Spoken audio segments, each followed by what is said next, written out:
It's Red Eye Radio. Gary McNamara and Eric Harley talk about everything from politics to social issues and news of the day. Whether you're up late or you're just starting your day, welcome to the show. From the Uniden America Studios, this is Red Eye Radio. Hello and welcome. He's Gary McNamara. I'm Eric Harley. As we move into a Friday, Gary, happy Friday. How are you? Good. Let's start out with this. All right. Not that we're going to focus a lot on it, but I just happened to come upon it. Yeah. You had told me about it earlier. I didn't hear about it. I knew he was on The View, but I didn't hear that he said this. You told me when you came in. I went, oh, okay, I got to find that audio. Here we go. Right. Well, Mr. President, you had previously said that you thought that you would have won. Since then, Donald Trump won all the battleground states and made inroads with almost every major demographic, from working class voters to Hispanic men to black men. Knowing what you know now, do you think you would have beat him? Yeah, he still got 7 million fewer votes. I told you this was going to happen. I told you it was going to. Now, it took longer than I thought. I mean, it's May. But he's been sleeping all this time. So this is exactly what I knew would happen. I could have won. I would have beat him. Beat him before. I would have beat him. And when it happened today on The View, and then I didn't, because I don't watch The View. Only my oil change place does. Told you that story. But I saw the headline. It was like, oh, okay, wait a minute. Hold on a second. New York Post had a story on it. And I was looking at it, and I was like, no, there it is. There it is. I would have won. And all the other things where he was trying to compliment Kamala Harris, he ended up getting all of that just bungled like he does everything. It ended up sounding like he was not a fan of hers. He even said at one point, we used to argue like crazy. Like, well, of course you did. In fact, remember when that got out? It was fairly early on in his presidency that they could not get along. They couldn't be in the same room. And, so it was exactly what it was always going to be. Get Biden on The View, let enough time go by, have her come out and speak. I know he spoke before, but that was awkward. But this is the first sit-down interview, right? Long-form sit-down interview since him leaving office. I think it is, right? It may be the first long-form sit-down interview in a long time. In 5 years. and so it was always going to go that way. You let enough time go by, and then you come out, no, I would have won.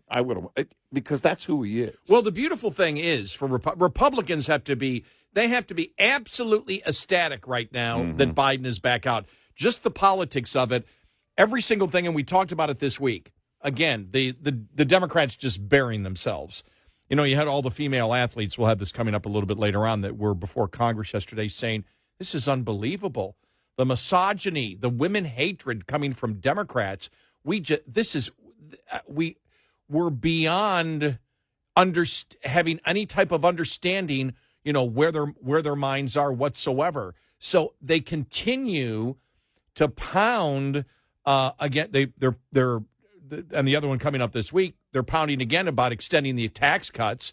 That is another 80-20. It's even over 80-20. Yeah. It's like 84% of the population wants it.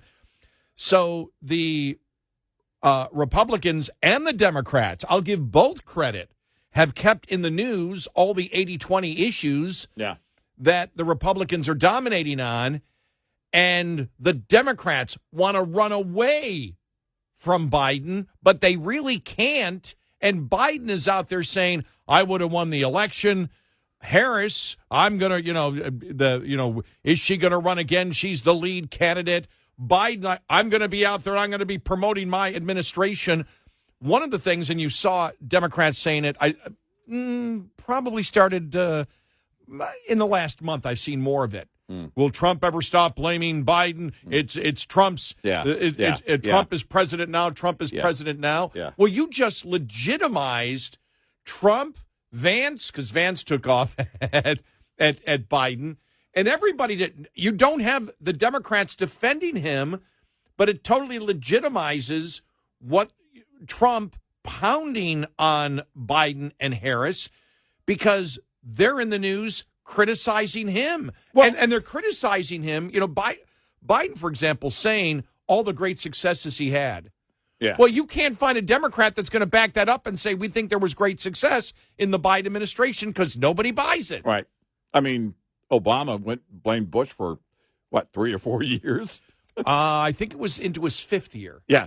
Actually, now that he and Michelle, George W. Bush's best friend, aren't getting along, he went back to blaming Bush. So he's blaming Bush for that.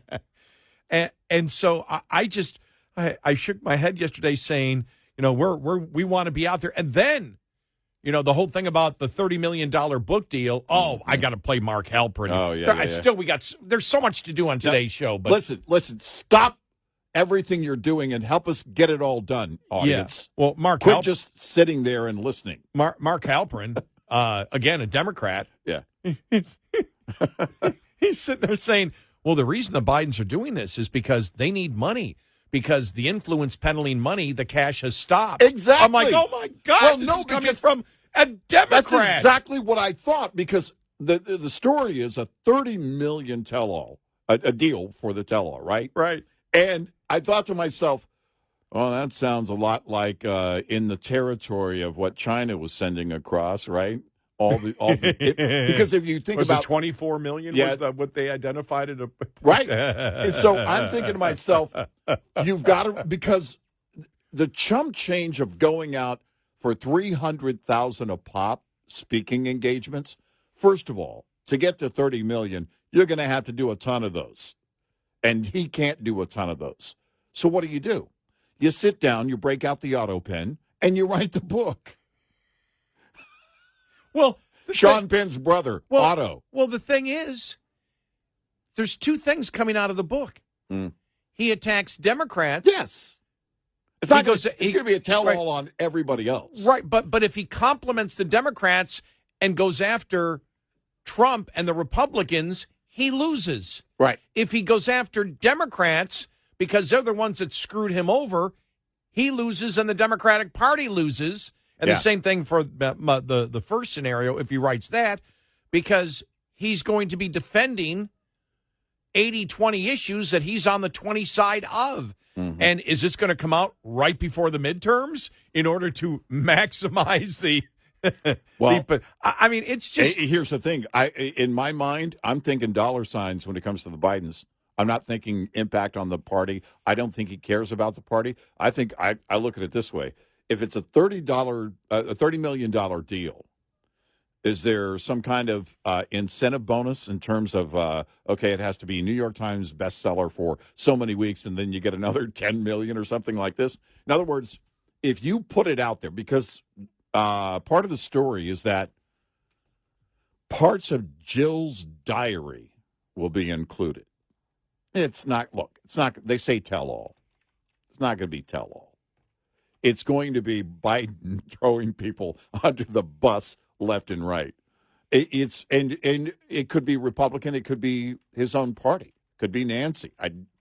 I don't think he'll go after Nancy. I think it will be more ambiguous. Some in my party did this and blah, blah, blah. It won't be an actual tell-all. It will be him doing what he does, making it about him. I disagree. I think he'll go. In order to get $30 million, you've got to have meat in there. You've got to attack someone. And I think that he is so ticked at the Democratic Party. Again, this is all speculation. Well, speculation by the on way, both sides. I hope you're right. I hope I'm wrong. Yeah. And because $30 million is a massive book deal. Yeah, nobody which gets means that. Which means you've got to have meat. And by implying Jill's diary and everything else, then again, you, as I'm thinking about this more, you might be right.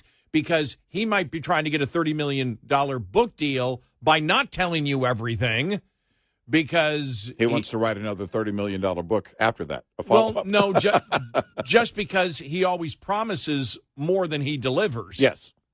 Well, because everything ends up being about him. Everything ends up being about him. I think you heard some of the tell-all on The View, that he and Kamala couldn't get along. And they were, that they often argued. Not that he didn't say they couldn't get along. That was a story that was out and a source story that was out for a while. He said they argued. But I think you'll see some of that kind of stuff. Yeah, we argued, but she's a strong woman and blah, blah, blah, blah, blah. The thing about a book is the publisher's going to control it.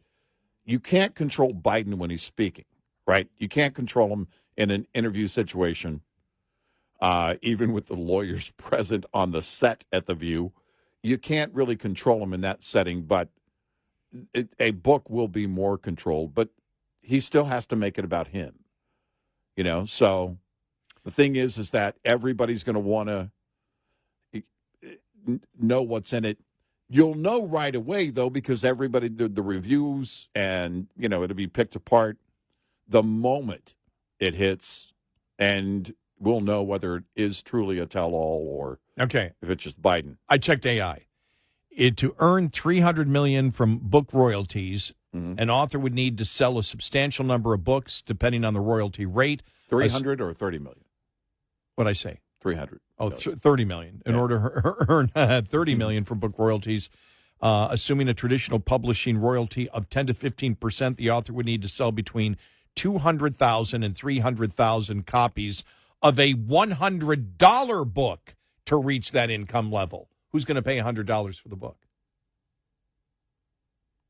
Nobody's going to pay. But here's the thing. Democrats don't want to hear from him. No. Republicans aren't going to buy the book. No.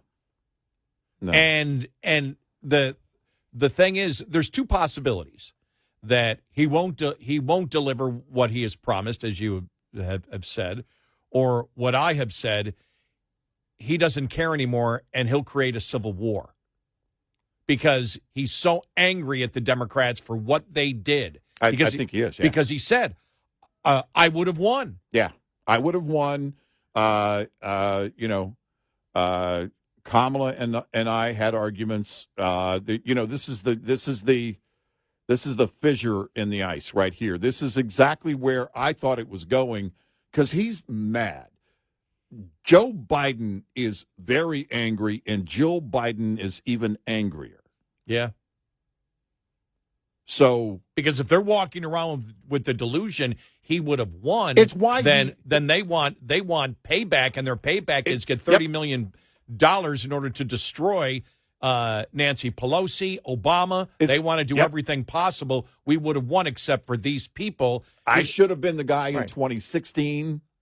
Right, which then which then again the mainstream media will be all over that if that book comes out in the next year, comes out before the midterms, and if it's the other way, my policies were an incredible success. Yeah, Republicans will eat that up. Yeah, absolutely eat that up. It does no benefit. It does no benefit for Joe Biden to be back out in the public again to either to any Democrat at all. No, I think it's about dollar signs for them. I think about Joe and Jill. It's about dollar signs. They don't care about the party. No, they don't care about their own legacy. No, because the party screwed them over. Exactly. You get kicked to the curb. Right. The party didn't care about them. From his opinion, the party screwed him over. Exactly. So, I'm in it to win it. I want to replace that income that I had coming streaming in, and it's also part of why he pardoned everybody in his family on his way out the door. Forget you guys. I'm going to do this my way. I'm going to protect me. I'm going to look out for me. And when all is said and done, I'm going to sign a massive book deal. Let's see how much he talks. I still wonder if, before that book would come out, I'm telling you, if I was part of his administration, somebody who was up there, if he gets 30, I'll tell you what really happened. Yeah. Why are you paying him $30 million? He's not going to tell you the truth because here is the truth, and I want $50 million. Right, exactly. Right.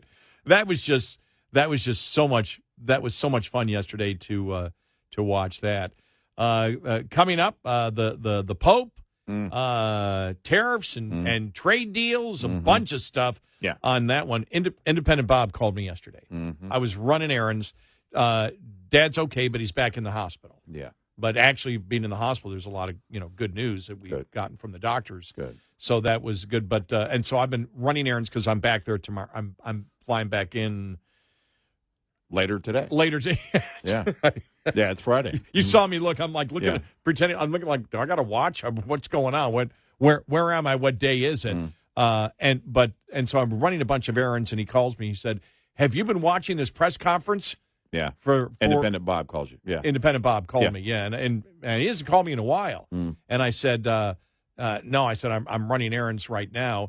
And he said, you got to see it. He goes, Trump is calling him Mr. Prime Minister, Mr. Prime Minister, Mr. Prime Minister. The Prime Minister of England's calling him Donald. Donald this, Donald that, Donald this. He goes, right. He said, this is Great Britain, where etiquette and labels means everything. On the world stage, not behind closed doors. This is, I know it was by phone, but still, you're on the world stage calling him Donald. He's like, he goes, what's up with that? I'm like, I don't know. I'll have to listen to it later on. But he was just. It sounded odd to me, too. Yeah, he goes, I thought you might have an explanation for it. I said, I didn't see it yet. So, yeah.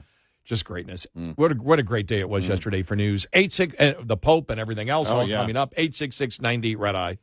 This report is brought to you by Shell Rotella. With advanced synthetic technology, is designed to help keep your rig running with more mileage and less maintenance. When it comes to truck maintenance, sometimes it's the little things that can cause the most trouble, like cabin air filters.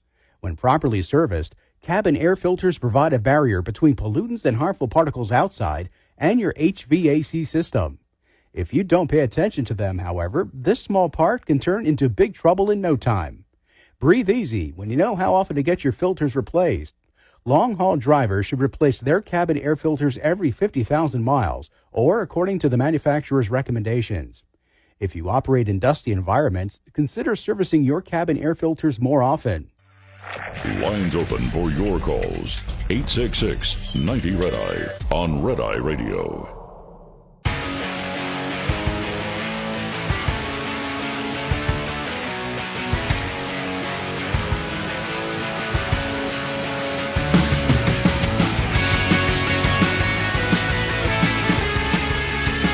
It's Red Eye Radio.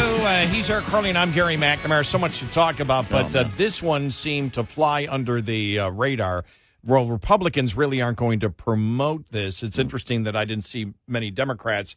Now, it comes from the Washington Post. It's a source story, but it came out yesterday afternoon at a little bit after 4 p.m. And so if it wasn't true, you would have the White House denying it on Rapid Response 47 or Trump's Truth Social. Yeah. And this would be a reversal from Trump from just last week. Trump tells Congress to raise taxes on the rich in the budget bill. The administration is looking at several ways to bring in new tax revenue, but hiking taxes on the wealthy could complicate Republicans' legislative strategy. President Donald Trump instructed congressional Republicans this week to raise taxes on the wealthiest earners as part of the big, beautiful bill, rattling his party's brittle consensus on economic issues and muddling the GOP's path towards enacting his campaign promises. And, like we had said before, the problem is, and I did see a story that said on discretionary spending, Trump spends no more than last year. Right. Now, but on the entire budget is what we're looking for. It's the whole package overall. But the interesting part is, it's from the Washington Post. But if it wasn't true, we should see denials by now. We would have seen denials immediately.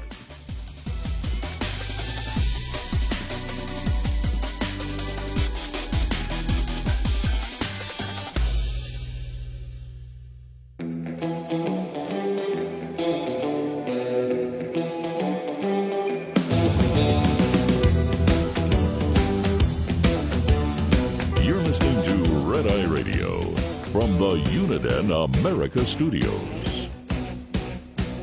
It's Friday Radio. He's Eric Harley, and I'm Gary McNamara. Now, the White House could come out tomorrow morning and say, no, that's not true. We don't want once they see the polling on it, or whatever. But it's interesting because as soon as a story like this comes out, because you and I don't trust the Washington Post, I don't trust the New York Times. No. So when they come out and say Trump tells Congress to raise taxes on the rich in the budget bill, you and I both know that came out at 4:18 yesterday afternoon. Mm-hmm. And so there was no response from Rapid Response 47, which is the official White House rapid response. Something comes out that's untrue, they hit it immediately.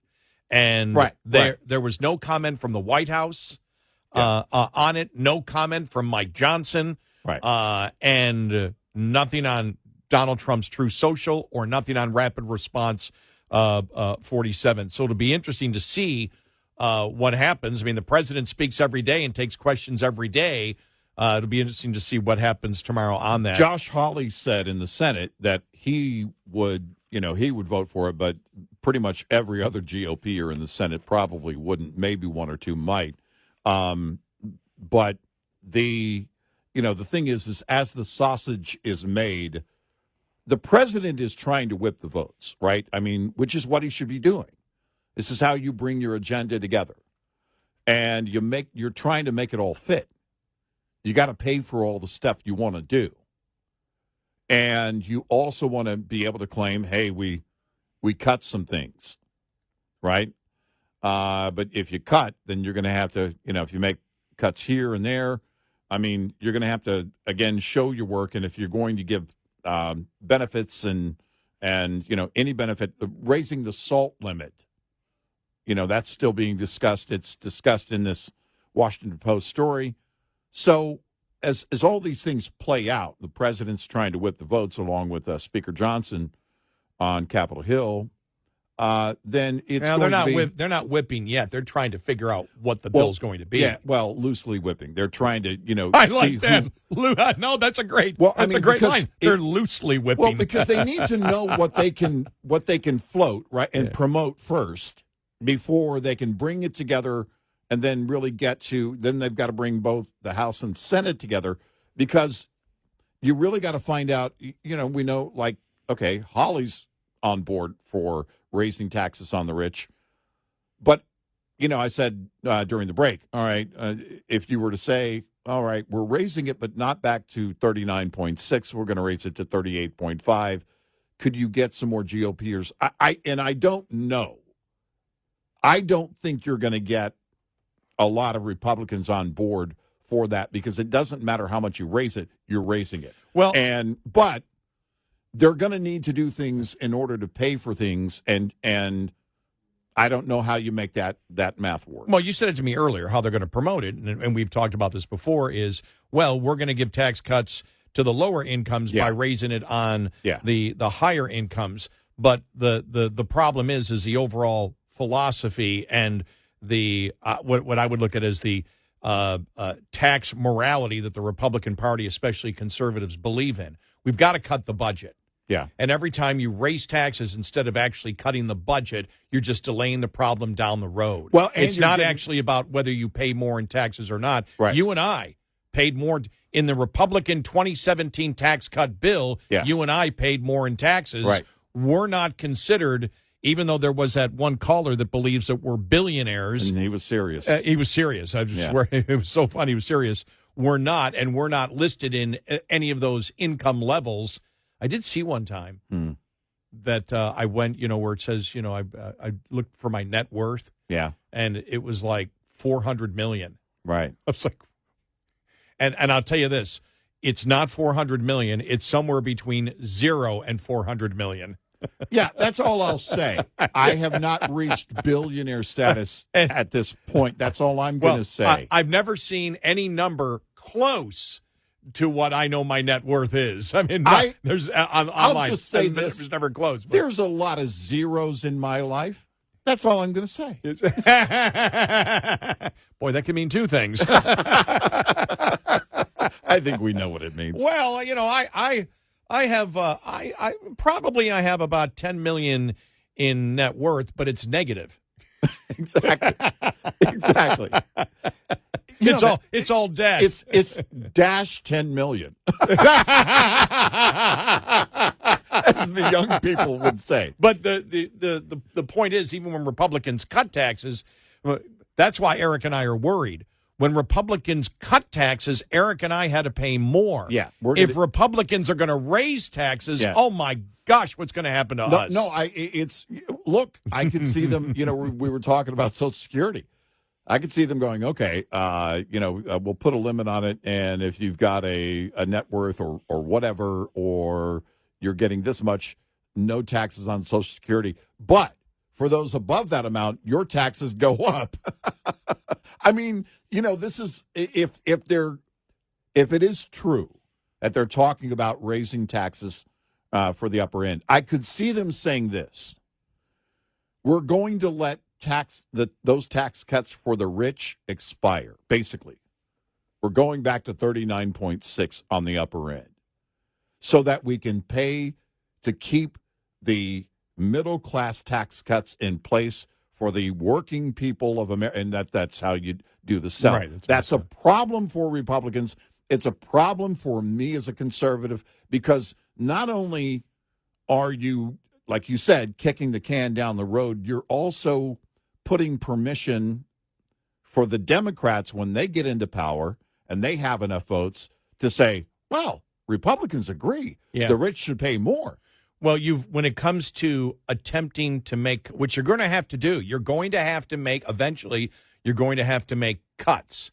Not cuts to fund something else, but cuts. To have cuts. Yes. And if the Republican Party isn't there and the Democratic Party isn't there,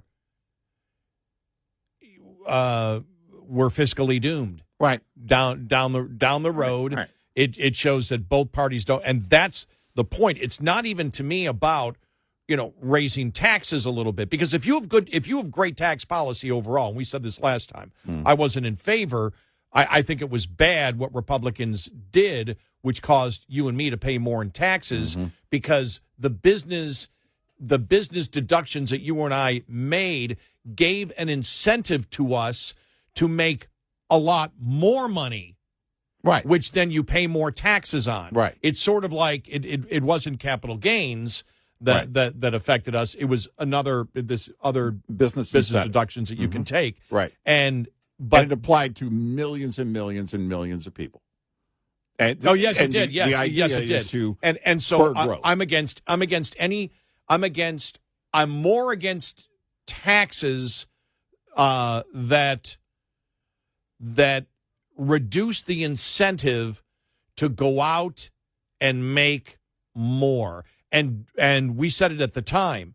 The rest of the plan I thought was great, and it wasn't about the fact that, because I ended up, I think I had to pay $1,500 more, and we did it based on the same salaries that we were making the year before, but I think it was $1,500 more. So it's not an extreme amount of money, but across the board on millions of people doing it, the tax law should not be focused on things that hurt investment or behavior that will help you make a lot more money, which then they can tax that, and nobody minds being taxed more. Well, they mind less being taxed if they're making more money, and you're expanding the economy in doing so. But something that a tax that restricts the expansion of the economy, or helps restrict, it doesn't restrict completely, but it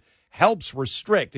There's less incentive to expand your own wealth or your own income on it, I believe is a bad tax. And in this case, it's not, again, I think we all pay enough in taxes, but this case is not just about the taxing of the rich. It's the Republicans now setting the table that we can't really cut, and we want to spend more and do other things that will help us on 80-20 issues. Yeah. So we're willing not to do what we responsibly should do, which is actually cut. We're just going to raise the taxes in order to reach that particular level. Right. That's what I object to the most. To make the math work, To make the math work. You're squeezing exactly. a water balloon. Right. And it's so. I feel this is where it's going anyway. After the CR debacle and everything else, and basically now in the House, Chip Roy's the only fiscal conservative that's being allowed. I know there are other fiscal conservatives, but he's the loudest right now, and it shouldn't be that way. All Republicans should be in unison on cuts, but that's where we are. Because as a nation, we don't care about it. Well, we have more and more Republicans don't, rank and file, don't care about the $36 trillion in debt or fiscal sanity. They just don't. If they did, we'd have more Chip Roys. Well, you'd have a protest. Yep. There'd be the last the last protest I remember on the debt was when I first became a talk show host in '89. Big sweep, clean sweep. The debt's getting to be too bad, and I forgot what it was, $3 trillion or $4 trillion. Right. At that time, led to the big broom shortage of 1990. If people look at what people protest in this country, let's be pro-Hamas. Yeah, exactly. But there's nobody protesting the debt. Right. Everybody claims they care about it, but you see when you attempt to cut anything or even make anything more efficient, the howling that comes from the public on it. And when you actually try to do it, the public doesn't like what they claim they like 6 months before. Exactly. And that's just the reality. And it's been that way since I've been a talk show host. We've seen it over the years. It's right. Nothing has changed. But the Republican Party is much less conservative than when I became a talk show host. Yeah. Much less conservative. Yeah, for sure. Otherwise, you wouldn't even attempt to do it. I mean, Josh Hawley, for example, let's tax the rich. Josh Hawley. Let's have price controls on credit cards. Let's have it 10%. Trump jumped on board that, too. It's nothing but socialistic price controls when they do that. Now, they haven't done it on the credit card industry because it would just, and there's been no focus on that at all. You'd see credit lines go away. Yeah, if you do that, that would really affect the public and their credit cards. Right. Yeah. And I'm talking about the middle class. Yep. And I don't know, anybody below 700? Yeah. 750? Maybe 750. Yeah. You may on lose FICO. may lose your credit card entirely. Yep. We saw that during the credit card Bill of Rights that the Democrats, wanted to do back then. Right. And that brought about the payday loan places. Yeah. And so you said, okay, take away those terrible credit cards, payday loans. Hi. Yep. Well, don't worry. We got rid of the 30% late charges. Welcome to 400% APR. Right. Exactly. And the title to your car. Yeah. Right. So, yeah, it's it'll be interesting to see what happens. I don't know. I think there's enough because I'll play some audio because there were more Republican Congress people that came out here. Let me just go back. I didn't play them yesterday. I think we played Let me just go back here real quick here. Gosh, there's so many audio cuts that we've had. Yeah. There's a ton. But on Medicaid, for example, okay, you had where you had Chip Roy, but you also had Rick Scott come out against it, and a few other that I have here that I had from Representative Mark Harris. Yeah. Washington has a spending problem, not a revenue problem. Yeah. So you're getting more. That's two good. right. That's two right there, and one member of the Senate. Yeah. But I can almost guarantee you're not going to want, as Chip Roy said, probably every Republican senator would disagree with doing it. And if you've got 5 or 6 Republicans, it's dead. And Democrats have already said no matter what's in the budget, they're voting not against going to vote for any of it. Yeah. Right. So yeah. Can you imagine that? The Democrats not voting to tax the rich, and the Republicans pass a bill to tax the rich. Right. Yeah, bizarro. It would be like, am I sober? Yeah, exactly. Nope, you're in 2025. 866-90 Red Eye. We'll be right back with more Red Eye Radio with Eric Harley and Gary McNamara.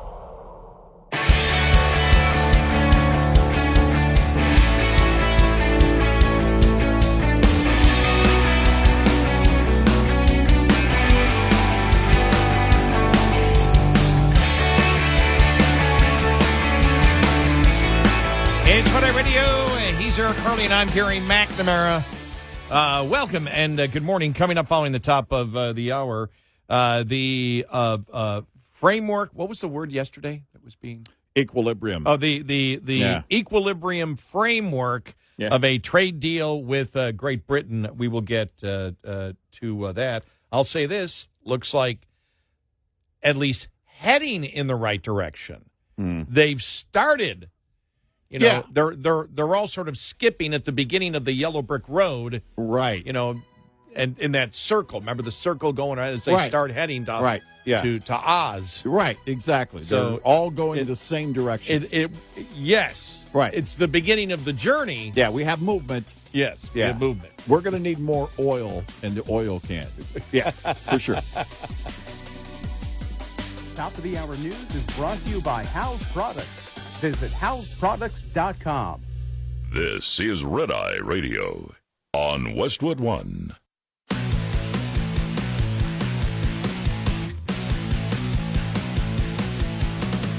Now, it's Red Eye Radio. Gary McNamara and Eric Harley talk about everything from politics to social issues and news of the day. Whether you're up late or you're just starting your day, welcome to the show. From the Uniden America Studios, this is Red Eye Radio. All across America, we are Red Eye Radio. He is Eric Harley, and I'm Gary McNamara. All right, we got to play this audio cut. Okay. Bernie Sanders. We never got to the Bernie Sanders and Brett Baer asking him about the oligarchy tour and going on a private jet. Yeah. And here we go. You ready? All right. All right, here we go. This is fun. All right. You know, Alyssa Slotkin, senator from Michigan, she said you shouldn't be using oligarch. It's over people's head. You've gotten criticized from other people. Free Beacon says Bernie Sanders spent $221,000 on private jets fighting the oligarchy tour, paid for by friends of Bernie Sanders. That you've spent millions of dollars in campaign funds on private jet travel over the years. How do you push back on both of those things? When's the last time you saw Donald Trump during a campaign mode at National Airport? No, it doesn't. But he's also not fighting the oligarchy. No. You run a campaign and you do 3 or 4 or 5 rallies in a week. The only way you can get around to talk to 30,000 people. Think I'm going to be sitting on a waiting line at United waiting, 30,000 people are waiting? That's the only way you can get around. No apologies for that. That's what campaign travel is about. We've done it in the past. We're going to do it in the future. 3 cities in a week? Sure. You can get on commercial. You can get on commercial and make 3 cities in 3 cities in a week. Business travelers do it all the time. And he got blown up for that, but it was the way he said, "Do you think I'm going to sit and wait in a United line with you peons?" It's like John Kerry, remember? Yeah. Well, someone like me can't be expected to fly commercial, with ketchup eaters. I mean, But Brett Baer, but he's not fighting the oligarchy. Yeah, exactly. Oh my God. He's not out there fighting the oligarchy. You can't use Trump as a comparison. Right. He's not fighting the oligarchy. You could see how ticked off he is. Mad. He was so ticked off. How dare you try and take away his private jet privilege? Now, I want to make it clear that later on today, I'm going to be not just like Bernie Sanders, but I'm attempting to get there. But I'm not paying anything for it or asking anybody else to pay for it. Right. You're going to get on a private jet? No. You want mine? No, I'm on a commercial jet. Okay. But and I saw that I've been flying so much the last year to see my dad. Yeah. That when you get certain levels of miles, whatever, they give you rewards for that. Mm-hmm. And I didn't even know what it was, to be honest with you. I know what the Admirals Club is, but I had no idea what the flagship lounge is. Mm. And I was looking the other couple of weeks ago, and I went, well, what's this flagship lounge at free admittance that I have? Oh, okay, I passed this amount of miles. Okay, what's it? I know there's an Admirals Club. What's the difference between the Admirals Club and this? Oh, my. I'm telling you, I'm going to be elite. All right. And it's the only time I have to use it before the end of June, and my flight is like 2:45, and I got to go to sleep and everything else, get up, and I'm like, well, right. Say, okay, I'll get to the airport a little bit earlier. Are you ready? Okay. And I'm telling you, I am elite because the flagship lounge is more exclusive. Oh. It tends to be quieter than your typical Admirals Club. The notion of having to pay for anything is also forgotten. Everything served here is complimentary. This includes premium spirits, nicer wines, even free champagne. I don't think I'm going to make it back here by Sunday night. On the food front, the choices are broader, tastier, and more filling. There's typically a variety of hot food tailored to the time of the day. And again, you don't need to pay. Depending on where you visit, there are also opportunities for more service. I guess it's only like it's in, there's one in Dallas, I think one in Chicago. And I never go through Chicago, so I figured I would do it. But I love the way that they write it. Yeah, They said flagship first dining takes things a step beyond. My God, I can live like a socialist later on today. Inside of the buffet and self-pour bar. It's I'm sorry, self-service free bar. Wow. You just got the production crew interested in the show. I need a 3-day. I mean, I'm coming back Sunday morning. Self-pour. Self-pour, yes. I don't know that I've ever seen that. I mean, other than somebody's home. And handcrafted cocktails. All right. I don't remember the last machine cocktail I had. I know the coffee machines. I've seen those that drop down and, usually the cup tips over. I haven't seen, they're all pretty much handcrafted. And then this is the thing that really separates me from the peons who fly. Yeah, the ketchup eaters. Exactly. Yeah. American Airlines reserves this experience for a select few. A select few. And yes, the guest list here is even more restrictive. That's right. Don't worry, we're not going to let those creeps follow you in. Flagship first dining exists only in Dallas, Fort Worth, Los Angeles, Miami, and New York JFK. All right. So, but all right. But the thing is, though, it's in a different terminal. But that's why I'm getting there early. I said, well, at least I got to see what it's like. Yeah. I might not even. I'll probably go in, look around, and leave. Yeah. But wear your good sweats. Yeah. No. They're not. They're technically considered sweats, but they don't look like it. But I fly with these. Well, the pants I have. Look right now. Yeah. Right. I right. mean, they skinny jeans. Right. No. They're actually. Okay. They're more. They're not. Are those parachute pants?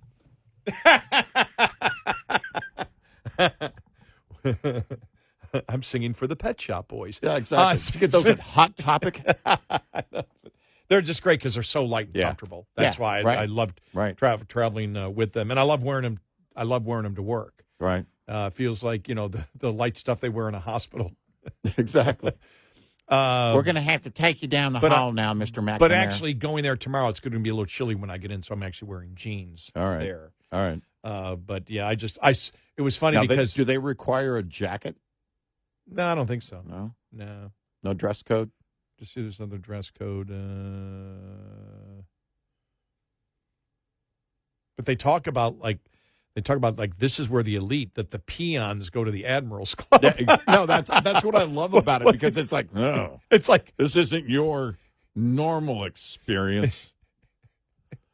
It's like, what do you consider the people that are just in the regular part of the terminal? And the first thing we do when you walk in is we give you a pair of blinders so you don't have to look at normal people walking by. Yeah, that's the thing. Do I have to talk to anybody? Because I really don't. Anybody outside of the flagship lounge, to me, it would be demeaning. It would be below my elite class to talk to them. Right. So, meanwhile, I'm over at the vending machine going, which $19 soda do I want?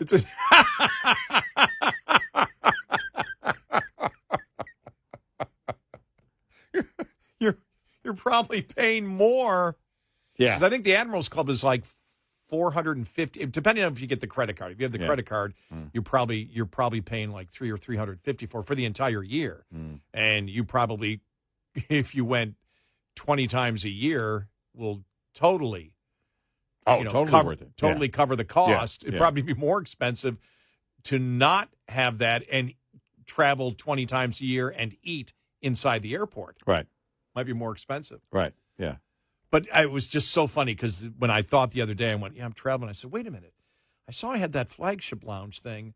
And then as soon as I saw that I still had the coupon because I've flown so much, I get a free visit. The first thing I thought of was Bernie Sanders. Like, okay. Yeah. I gotta make sure I relate the two. My elites traveled tomorrow versus Bernie. Now, I've never traveled on a private jet. I've never been on a private jet. Now, I did get an offer to one time. Yeah. I was, this goes back to 2003, 2004.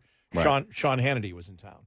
Right. Yeah. And I forgot where I saw him, but he said, are you coming to, he was having, he was here to visit. Right. For our flag, for WBAP. Right.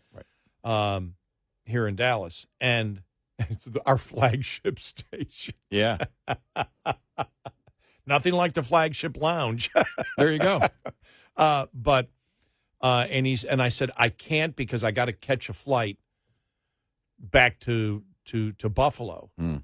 And he said, well, and they flew him in on a private jet.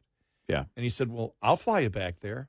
So we got to change the flight plan and everything. He goes, well, I don't care. I don't have to do it personally.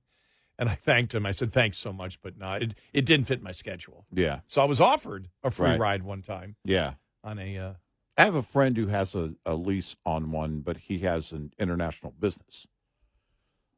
So he flies all over the world all the time. Yeah.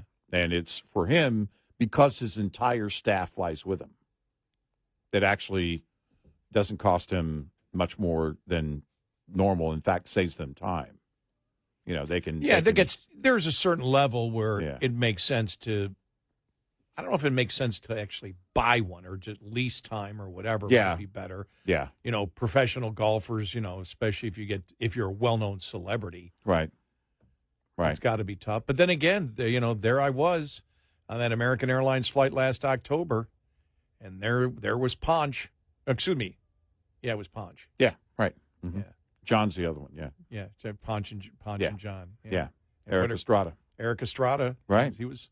Yeah. And and he had, and it's funny because I know what he was doing. You see those? What is it that he sells? You see it on TV all the time. Mm. Is it the car thing? Yeah. The car warranty? I don't recall, but Yeah, it's Yeah. on TV constantly, right. and that's what he was filming when I saw him last October. When I started seeing them beginning of the year, I went, "Oh, that's why he was in there." Yeah. Actually, a great guy though, but he did not get left alone on that, especially when he stood up. Oh, He was one sitting- of the most iconic faces, really, of our TV Yeah. era. Well, I told him, I said, at one point, I said, you were probably at that time, one of the biggest sex symbols in the world. Oh, his face was everywhere. Yeah. Everywhere. And the greatest guy in the world. But like I said, Yeah. I was talking to him. I didn't even know it was him. I saw people staring. I'm like, they can't be staring at me. And I looked next to me. I'm like, that guy looks like Eric Estrada. Who knows? And then we just started talking about on the jet bridge because there was a line, and we got into a conversation, and he's about retirement. Are you going to? I don't know even know how we got. I go, no, I'm still working. I see you're still working. Yeah. He goes, I had a bunch of stuff I had to do here, and he sat in the seat in front of me, and we're in the flight probably about 20 minutes. He gets up. He knew I was sitting behind him, stands and talks to me I'm sitting down. He stood up and talked to me the rest of the flight, and people all over the plane coming up to get his autograph. Yeah. And I said, how is it? He goes, I'm used to it now. He goes, it's been so long. He said, and you really appreciate it now when it happens. But it was interesting to find out he wanted to be a cop, which he is officially a cop. Yeah. Right. He's officially a He helps cop. with cyber crimes, right? Yes. Yeah. Yeah. So, Right, yeah. And he said, that's all I wanted to be. So when I got to play this, he said, the only reason I became an actor was to take care of my mom. Yeah. Yeah. When I found out they wanted me and whatever, he goes, it Mm-hmm. wasn't for fame. I did it to take care of my mom. Yeah. It's great when you can get somebody like him and really dig into their life, Right, not yeah. the hype around them. Right. But how did you get here? Why did you He was get on here? every magazine back in the Oh, 70s. he was, yeah. I mean, 70s and 80s. however long that show was on, it was all him. The show was him. Oh yeah. Well, we talked about that. We talked about making deals. Yeah. You know, when you're dealing with management or whatever, and he said when he walked, because he walked. Yeah. Remember, he walked, Yeah, but then he they brought him back, Right, though. right. And he got his cash. Yeah. Right. And he talked about it. He goes, "No, they just weren't." He goes, "They didn't." He goes, "But when I left, the numbers went down." Yep. And it wasn't an ego talk. It was a business talk. Business. It was about knowing. Works. It was about knowing your worth, right? And in negotiations, going for your worth. But what a wonderful conversation I had with him. Maybe I'll see him on an American Airlines flight again. Yeah. It was great. I mean, but everybody on the plane knew who he was. Everyone. Yeah, it was sure. just. And think about it. It was, 78 to maybe 84? That show was popular. Yeah. It was a pretty good stretch. Yeah. Yeah. But you look at his him. face was everywhere, too. I mean, while that show was on, the cover of every, People magazine, every teen magazine, everything, his face was everywhere. Yeah, he's like 75, but he doesn't look it. No, he looks great. You sent me the picture. He looks great. And his teeth look like it's like exactly. he's 17. Yeah. Great teeth. Yeah. 866-90-RED-EYE. Brought to you by FPPF, Fuel Power Max. It's a common road rumor that it's impossible for one-truck owner-operators and even carriers with just 2 or 3 trucks to get freight direct from the source, the shipper. Yet, hard-won experience from untold numbers of owner-operators with authority disproves the notion. Search your home base area and, later, frequent freight destinations to find all the manufacturers, distributors, and other shippers in the area. Once you get that list, ask yourself if those companies know who you are and what you do. If not, you're leaving opportunities on the table. Strive to own your backyard to build a solid foundation for the business. For many a small fleet, it's the loads outbound from home that are the bread and butter. But you can take that same approach to the destination area, identifying shippers there and getting on the phone to make sure they know who you are and what you do. Owner-Operator Business 101 is provided by Overdrive's Partners in Business program. Go to overdriveonline.com to the Partners in Business section of the website for more detail on this and many other topics. Brought to you by Shell Rotella. With advanced synthetic technology is designed to help keep your rig running with more mileage and less maintenance. Get in touch with Red Eye Radio, toll free at 866-90-RED-EYE.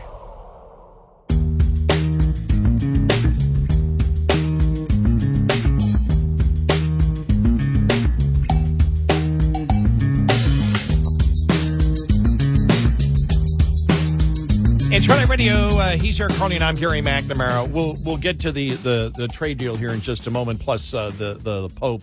I found this article interesting based on what we were just talking about, and this is the Washington Post story that came out yesterday afternoon, and that said Trump is telling Congress, the Republicans, that he wants to raise taxes on the rich. Now, what that means, we don't know. Yeah. And yes, it's the Washington Post, and no, we don't believe.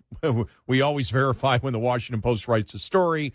What we found interesting is that story came out yesterday afternoon, which means the administration was aware of it, and nothing on Rapid Response 47, which is their social media instant response if something happens that they wish to correct. Right. Nothing there, and nothing on True Social at all on that story. Right. So, right. And we're looking at it going, and we talked about it last hour and said, nah, don't think so. Yeah, probably not. But this is one of the other reasons.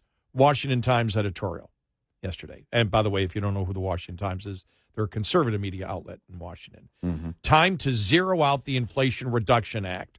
Climate boondoggle jacks up prices for Americans. During the campaign, Trump pitched a vision to win over working-class Americans and seniors and include a potent mix of tax cuts and ironclad protections for Social Security. He promised to extend the 2017 tax cuts and wipe out taxes on tips, overtime pay, and Social Security benefits. Mr. Trump promised there would be no cuts to those benefits or increases in the retirement age, and he had a plan to shore up the program through economic growth and the elimination of fraud.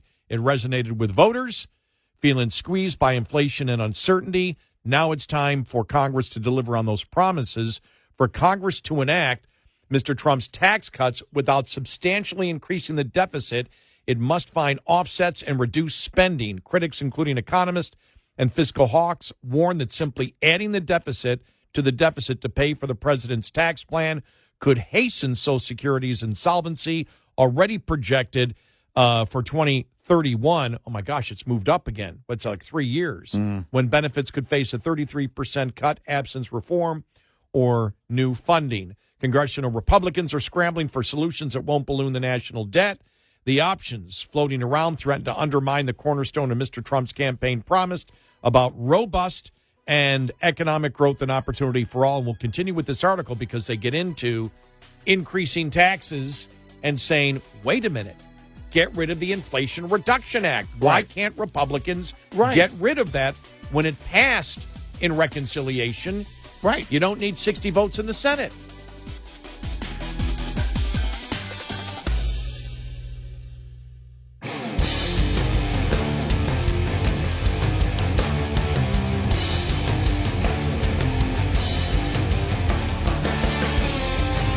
The show that never stops. Red Eye Radio. And he is Eric Harley, and I'm Gary McNamara. Good morning. Thank you for being here this morning. So, we just we're reading parts of a Washington Times editorial talking about, instead of increasing taxes, now the Wall Street Journal, it started out with the Washington Post, now the Wall Street Journal saying, yes, the president wants to go back to a higher tax rate for anybody making over $2.5 million as part of the deal. Mm-hmm. And we're like, before you even approach raising taxes, why isn't the president and everybody screaming in the Republicans in Congress, get rid of the, what was it, $800 billion Inflation Reduction Act? Right. What in the hell's going on? Nobody voted for it. They don't want it. It's all about climate change. You're throwing money down the toilet. Get rid of that before you start talking about raising taxes. I don't know how you don't get that done. Yeah. And so getting back here as they get to the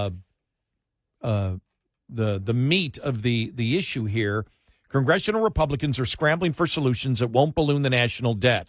The options floating around threaten to undermine the cornerstone of Mr. Trump's campaign promise of robust economic growth and opportunity for all. Some Republicans are considering capping the corporate state and local tax deduction, which the Wall Street Journal reports has businesses sounding the alarm. By limiting corporations' ability to deduct certain state and local taxes, this plan would effectively increase their tax bills, resulting in higher prices for consumers, as the tax burden would be shifted to the goods and the services they buy. The Tax Foundation's analysis shows that eliminating the corporate state and local deduction for income and property taxes would reduce long-run economic output by 0.6% and cut hours worked by 147,000 full-time equivalent jobs. That's a tough sell for a party that has long championed tax-friendly policies. Meanwhile, the White House may be mulling a different tack, raising the top income tax rate from 37 to 39.6% to fund tax relief on service sector tips. It's a nod to Mr. Trump's working class base and a jab at Democratic claims that Republicans' tax cuts favor only the rich. Like the corporate state and local tax approach, this move risks fracturing the party, as conservatives have built a brand as a low-tax party and most recoil at any whiff of tax increases. Blending Mr. Trump's campaign promises with pro-growth, low-tax conservatism was always going to be a tightrope in today's fiscal climate, but it's not impossible. Republicans should start with the low-hanging fruit by slashing corporate subsidies. This move checks all boxes. Subsidies distort markets by propping up politically favored firms, often at the expense of more innovation and efficient competitors. When unprofitable ventures get a lifeline, resources get trapped, dragging down economic growth. Worse, these handouts siphon billions of dollars from taxpayers. Ending them would boost growth, shrink the deficit, and strike a populist chord by leveling the playing field. It's a rare policy that aligns Mr. Trump's promises with political and fiscal reality. The Inflation Reduction Act, a misnomer if there ever was one, is a prime target. Passed with 0 Republican votes in Congress, the act was sold as a climate fix, pumping massive subsidies into green energy. Yet those handouts favoring costly wind and solar generation and electric vehicles are poised to jack up energy prices for everyday Americans. So the results so far, scandals, not solutions, with cost growing far beyond initial projections.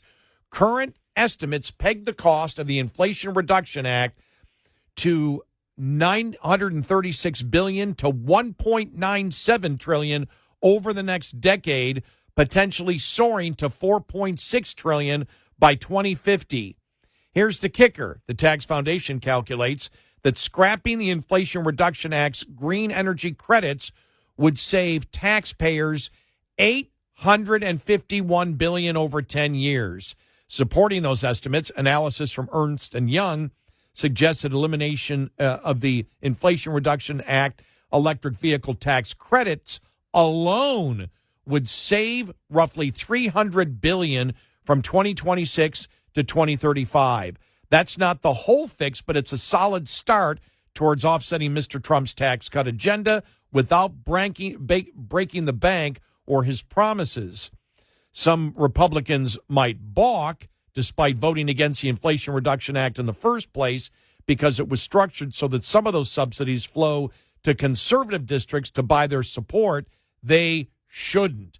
Scrapping this bloated law is fiscally sound and politically savvy, and they go through the whole point. Mm-hmm. It's to me, I don't care whether it's Trump or the Republicans. If you're not promoting getting rid of this, you really don't care about a solution. You're really not trying. And the Tax Foundation scored this tax increase for the rich, and they say the higher rate would raise about $59.3 billion over a decade.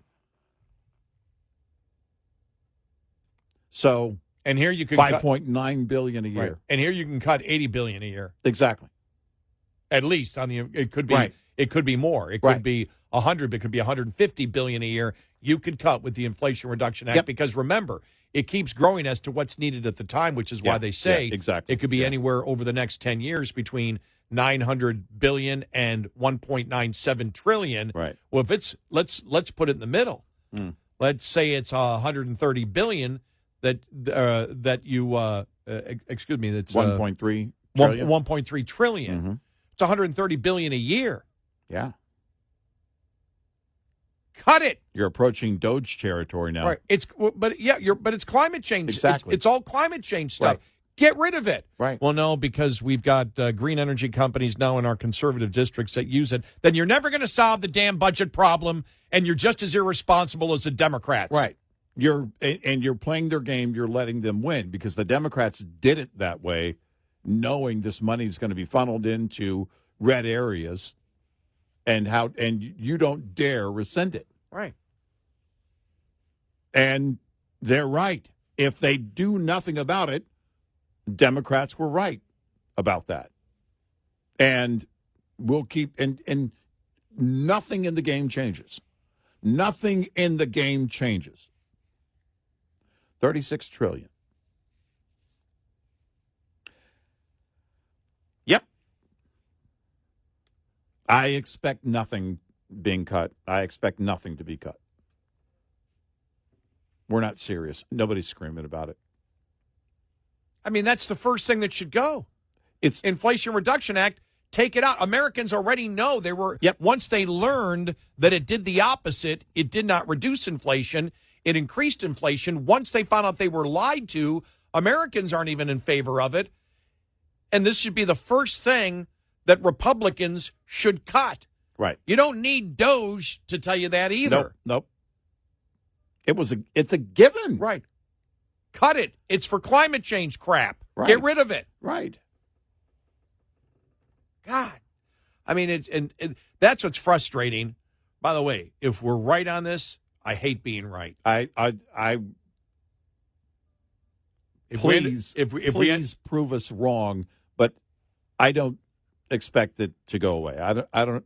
It's the most obvious move. It's the easiest move politically, Even in those red areas that will be affected by shutting down a green project, sorry, that's not going to be a long-lasting impact. Right. You do it to save taxpayer money. Otherwise, then get in and start spending on your own green projects. If you're going to allow that to happen, then just throw a bunch of other garbage in. Let's just go crazy. Because what you're saying is you're becoming Democrats. We need the government money in order to subsidize businesses that can't make a profit on their own. Right. Then you're no different, absolutely no different than any liberal Democrat. Right. Let's do a bunch of green projects and just throw money everywhere. Let's all go eat at the Flagship Lounge.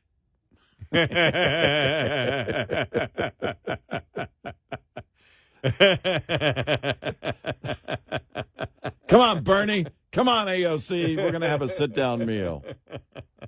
Pour your own drinks. I like that. If you just tuned in, you don't understand it, go back when the podcast comes out to the start of the 1 o'clock hour. That's right. Because if you're going to allow it to stay in place, then it's just like voting for it. Yeah. Initially voting for it. Yeah. And it doesn't come. And if you're willing to raise taxes and not cut the Inflation Reduction Act, sorry. Well, you're not serving me as a constituent at all. No. Even if you've kicked the door open, you're telling Democrats, hey, there's no problem with raising taxes on the rich. In fact, when they get power again, and they will one day, then we can raise it even further. Republicans agree raising taxes on the rich is good. Yep. Raising taxes on the rich is good, but we won't cut the Inflation Reduction Act that we voted 100% against. Right.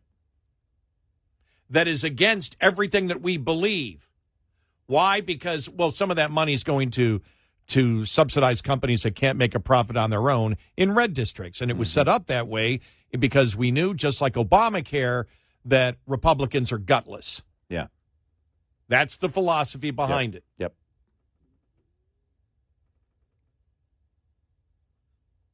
Insane. I knew when the CR thing was going down, I said, all right, it's over. Nothing's going to change. Nothing is going to change. We're going to have a parade over nothing. We're going to do a victory lap over nothing.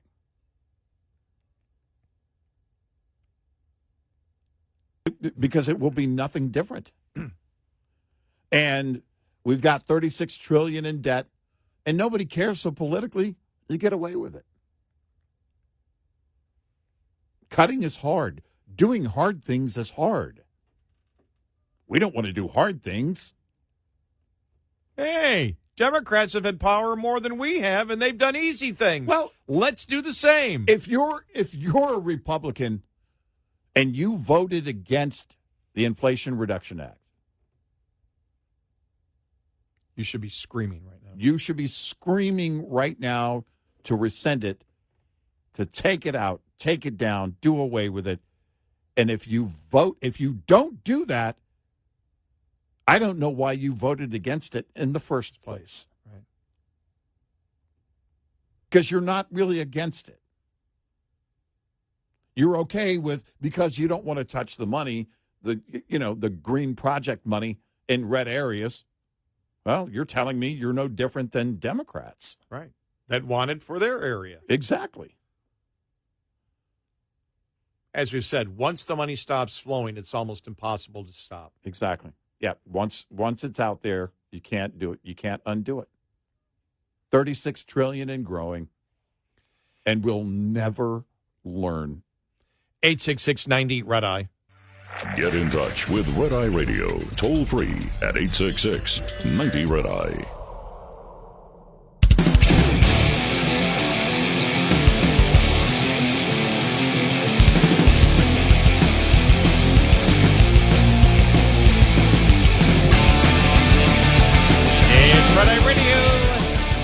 is Eric Harley, and I'm Gary McNamara. We have a new pope. I did see Senator Mark Kelly. This is such wonderful news. We have an American pope. We have an American pope. I'm a Catholic. I'm a Catholic. You're a pro-abortion Catholic. Yeah. I'll never understand why people wish to claim that they are of a particular religion, but the major tenets of the religion they absolutely disagree with. Yeah, I don't get it. I don't get that at all. I've never understood that, how because you have Catholicism teaches this, you have free will. Mm-hmm. You get to do what you want. Why do you attach yourself to a religion but not believe what the dogma of the religion is? Right. I've never understood that. Yeah, I don't get that. I don't get that. Does it take away your guilt feelings, or okay, I may be for this, but at least I belong to a religion? Right. Well, it helps you politically, right? If you can say you're a Catholic, if but then you get in to do the work, and you undermine the very basic tenet of life. My gosh, that's bizarre to me. I've never understood that. And really the biggest, the most notable ones that do it because they publicize it are Democrats or politicians. Right. I'm a Catholic. I'm a Catholic. I'm a Catholic. I don't care what you label yourself as.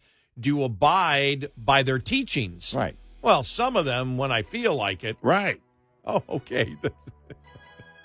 When's Easter this year? I mean,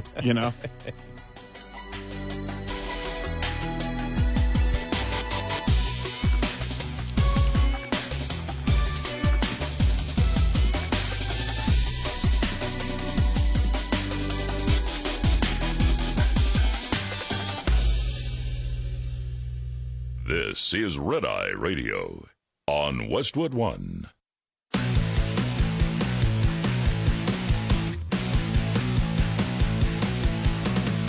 Now, it's Red Eye Radio. Gary McNamara and Eric Harley talk about everything from politics to social issues and news of the day. Whether you're up late or you're just starting your day, welcome to the show. From the Uniden America Studios, this is Red Eye Radio. All across America, we are Red Eye Radio. He is Eric Harley, and I'm Gary McNamara. Hi. Well, I'm saving up my money to buy the Biden book. yeah. So here's the deal.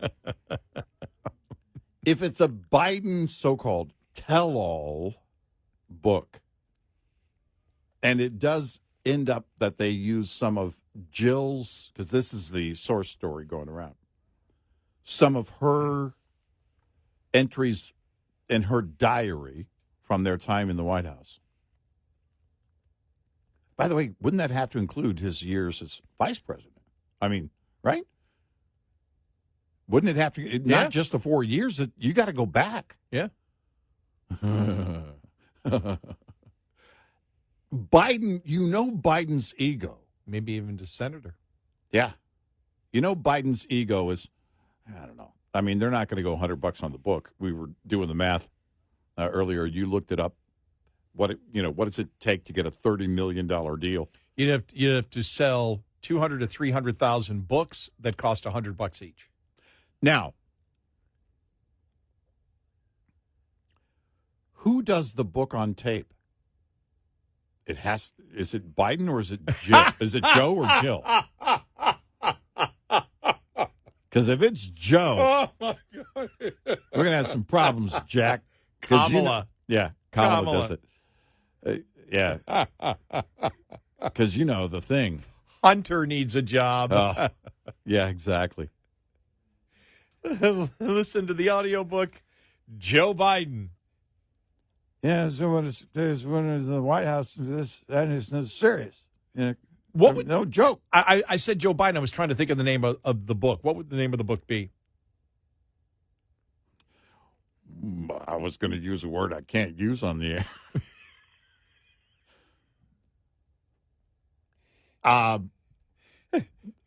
And the horse you wrote in. No, on. I can see it right now. Yeah. What? Just call the book America, and then this. Yeah. Oh, yeah, that finger. I'm giving Eric the finger. Right. You see a big hand with the finger up there. America. Yeah. That would be. Which includes you, Nancy. That's the subtitle. Or to the Democratic, change it because this would, people would go, well, yeah, we know they hate America. Otherwise they wouldn't have opened the border. But no, to all Democrats and then have the finger. Yeah. That would be it. Right. To my fellow Democrats. Yes. And my fellow Democrats. And then right. just finger. There you go. But this was really interesting because this came from Mark Halprin, All right. a well-known liberal. Yeah. Who said this is a reason that they want to do the book. Are you ready? All right. Let's hear it here. This is great. Here we go. 11 o'clock this morning, the Bidens are live on The View here in Gotham City. There's a story in Politico today that says they've hired the former Pentagon spokesperson to manage the Biden comeback. I'm paraphrasing kind of that Joe Biden wants to be out there. The 100 days is over. He wants to be prepared for the books that are coming out that will be critical of him. He wants to speak out against Donald Trump. He wants to defend his reputation. Politico is also reporting that the audio of the special counsel Hur of his interview with Joe Biden that caused her to judge Biden an elderly man with a poor memory, that the Trump administration is going to release that audio and that Biden is gearing up to fight back on all fronts. Now, you could say, as we've discussed, Biden's doing this to fight back, or Biden's doing this for his reputation. I talked to someone very familiar with the Bidens, and I think they've pointed out something that I'm going to say now that, to me, is the explanation, or at least part of the explanation, which is Biden Inc. has collapsed. All those Biden grandkids had a lavish lifestyle, which they very much liked. Hunter made hundreds of thousands of dollars, millions of dollars. Joe, as a former president, is not in a position to get the same kind of paid speeches, corporate boards, book deal. Biden Inc. needs a source of revenue. And Hunter does, even though he was pardoned and he's not going to prison, Hunter does not have great earning capacity. And you look at the rest of the family. Wait. The paintings aren't worth a lot? No, the paintings are not worth a lot. So what I'm positing for you guys to hang on for a second. No, that's we need to finish laughing. That's what I was thinking. Well, what about the paintings? Yeah, that's funny. I love it. By the way, that was Sean Spicer. Yeah. Jumping into it. We had to pause it just to laugh. It's exactly what I was thinking. I didn't know he did that. I didn't know he was going to do that. That's just great. Here we go. Let's continue here. Right. Weigh in on Dan first. Is my source right? Is what at least part of this is about is the reality that Biden Inc. The trough is empty. The spigot has shut down. They need a way to get back in the game to make big money to have the grandchildren fed and clothed and flown first class, etc. Wow. Now, what he's talking about, Biden Inc., is influence peddling. Yes. This is coming from a liberal, one of the most well-known liberals in D.C. Right. Did Halprin talk about that at all before? Was he talking about that at all when Biden was still running? I don't remember. Maybe he did, and we missed it. I don't remember this. But again, what he's saying is this comes from a source close to the Bidens. And as you know, he has evolved in his news report. When I used to interview him, when he worked for ABC, and I knew him back then, and remember he had got into harassment trouble and things like that. And I had seen him at different places, was not a nice guy to be around. Not at all, not a nice guy to be around. And I used to interview him, and he was outright as far left as you could possibly get when I would, because we worked for ABC Disney, and they'd say, okay, ABC TV, because it was ABC TV that he worked for. Right. Mark Halprin's always available. And so I interviewed him a couple of times on my local show way back then. And he was as liberal as you can get. I mean, his bias was liberal. You could tell it was liberal. He has evolved. Yeah. I don't know if he's evolved because, this podcast as he has done has helped legitimize him again, because he apologized for the harassment that he did. Right. When he, for example, when he was at ABC, whatever. Mm-hmm. No, he wrote about it. And what's interesting here on the Biden thing is that, I was going to say, it's if you come out and say I did it, I'm sorry, as he did, I don't know if he got sued for any of it. Yeah, I don't know. What the victims believe, but he did more than most people, in my opinion, come out and say, I was wrong, I shouldn't have done it. Yeah. I don't know beyond that what the legal stuff was. Yeah, I don't know the details. He has definitely become a much fairer analyst, as to what's going on in D.C. than he was before. Yeah, right. Yeah. And what's interesting here is that when I saw this number yesterday, this $30 million book deal, again, it's a source story. It's the first thing I thought of, because I thought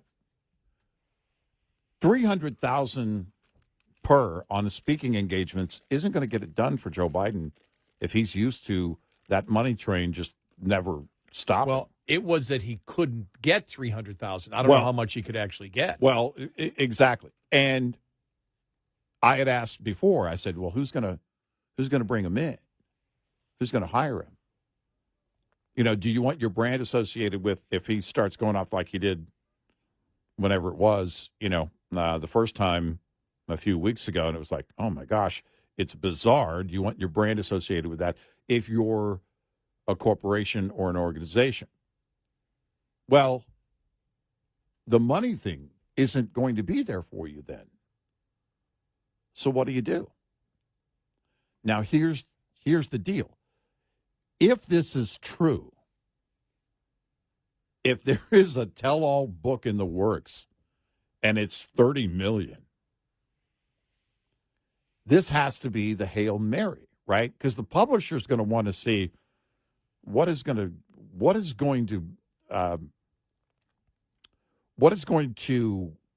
cause us to give up $30 million here in a book deal. You're going to have to show us some content. We need to know what we're talking about here. You put disclosure agreements in place, but you're going to have to go over that. It's not just going to be, okay, will you do it? Yes. Okay, here's $30 million. We'll see you next summer with the book or whenever it is. They're going to have to. There's going to have to be you're going to have to show some real teeth in this whole thing. Right, but that's if it's all upfront money. A $30 million deal could be if potentially you sell this amount, like in the NFL. There's the deal, then there's the guaranteed money. Well, even then, you still have to see, the publisher has to see a book that sells beyond the normal. Well, when I was growing up in Scranton and blah, blah, blah, blah, blah, blah, blah, blah, blah, they have to see on $30 million, they have to see something of, it could be a rev share deal. I don't know. But if it's not a rev share deal, it's upfront money. They're going to, well, it's, it could be based on sales, but the publisher's going to want to see something that is unique. If you're writing a tell-all book, I don't expect a tell-all book. Well, I expect Biden to throw everybody else under the bus. Understand, he's searching for a $30 million deal. Yeah. He doesn't have a $30 million deal. No. He's hired the former Pentagon spokesperson in order to attempt to get a $30 million deal. Right. Now, that may be laughed upon by any publishers out there. Well, the math doesn't really work for you unless there was something. I mean, it would just have to be something sweet. Now, the problem with that is what happens inevitably. The book is released. You go on the tour, you do the interviews, and you have reviews of the book, and then parts of the book are everywhere online, and then sales are affected by that. You can't just say, well, you got to buy the book to see what's in it. It doesn't work that way. Well, no, but you have to go on, you go on MSNBC. That's not going to do anything for you. Nope. You go on CNN, they start asking questions of Joe Biden and Jill. Well, wait a minute. This wasn't true. This wasn't true. This is being debated by this. Right. They can't go on Fox. No. Can't go on They won't. Newsmax. No. You can't be interviewed by Breitbart. Well, and they don't really have any leverage to insist on we want to control the conversation or control the questions, sit down interview with a major network, because there's no reason that they need to do that at this point with you. Whether you have a book or not, you're in the past. You only get $30 million for a political book if you are putting out scandal and dirt. Oh, it's got to be juice. Otherwise, nobody's going to pay you $30 million. Right.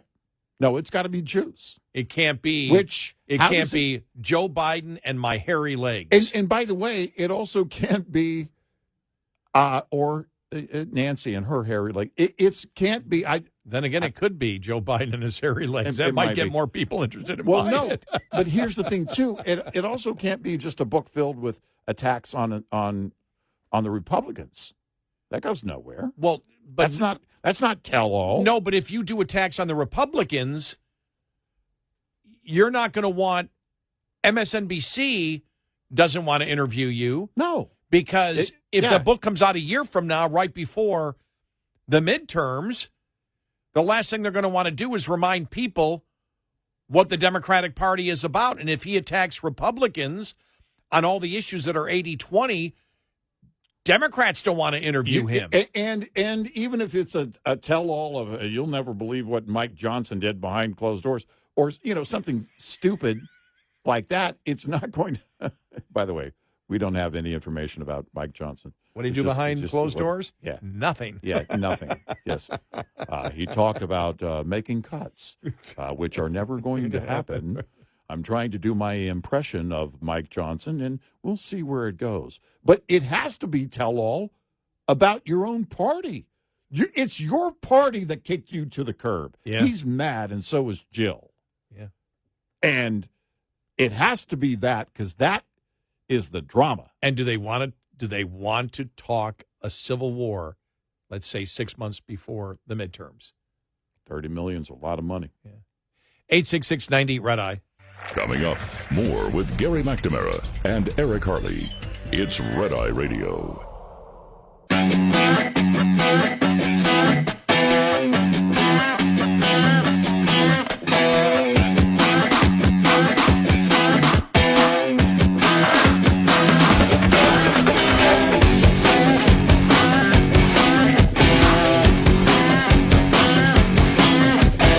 It's Red Eye Radio.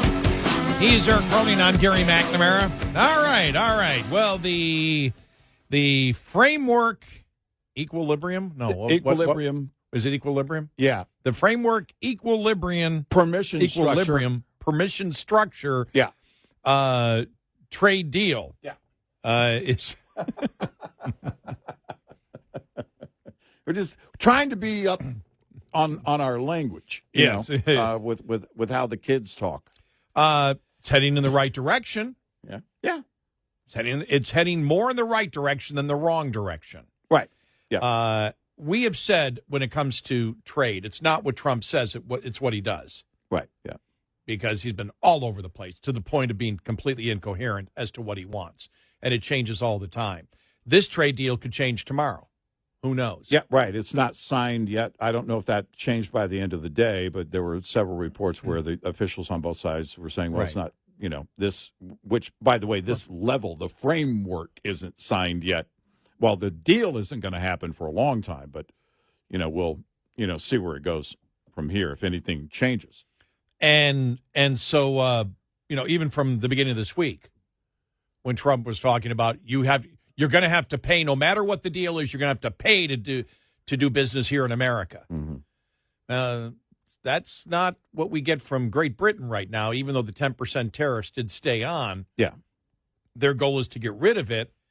And as we know, still staying on, let me make sure, let me look here to get to the precise things here. Do I have this? The car tariffs will be reduced based on the number of cars. No, I'm talking about the tariffs that they're if we're going to have any tariffs on them, they're still keeping tariffs on us. Oh yeah. So yeah. it's not. But what I'm saying is it's two-sided on lowering the tariffs on some things and not on other things. For example, Britain's ban on imports of American chicken that still stays on. Negotiations on chickens and other trouble spots such as trade in digital services and taxes on U.S. tech giants will continue as they have done for some time. Reading here from the Wall Street Journal editorial page, but the details here matters less than the current momentum of the direction of U.S. trade policy. As the market recognizes, a month ago, the world looked to be on the edge of a potential 1930s-style trade meltdown. It seems less likely now. Mr. Trump is promising many more trade deals to come as he tries to execute a retreat from his initial tariff proclamations. And credit to Mr. Starmer for recognizing the opportunity and offering the president an exit he can boast about. Other national leaders can take lessons from that. But, and that big but's coming up following the bottom of the hour. All right.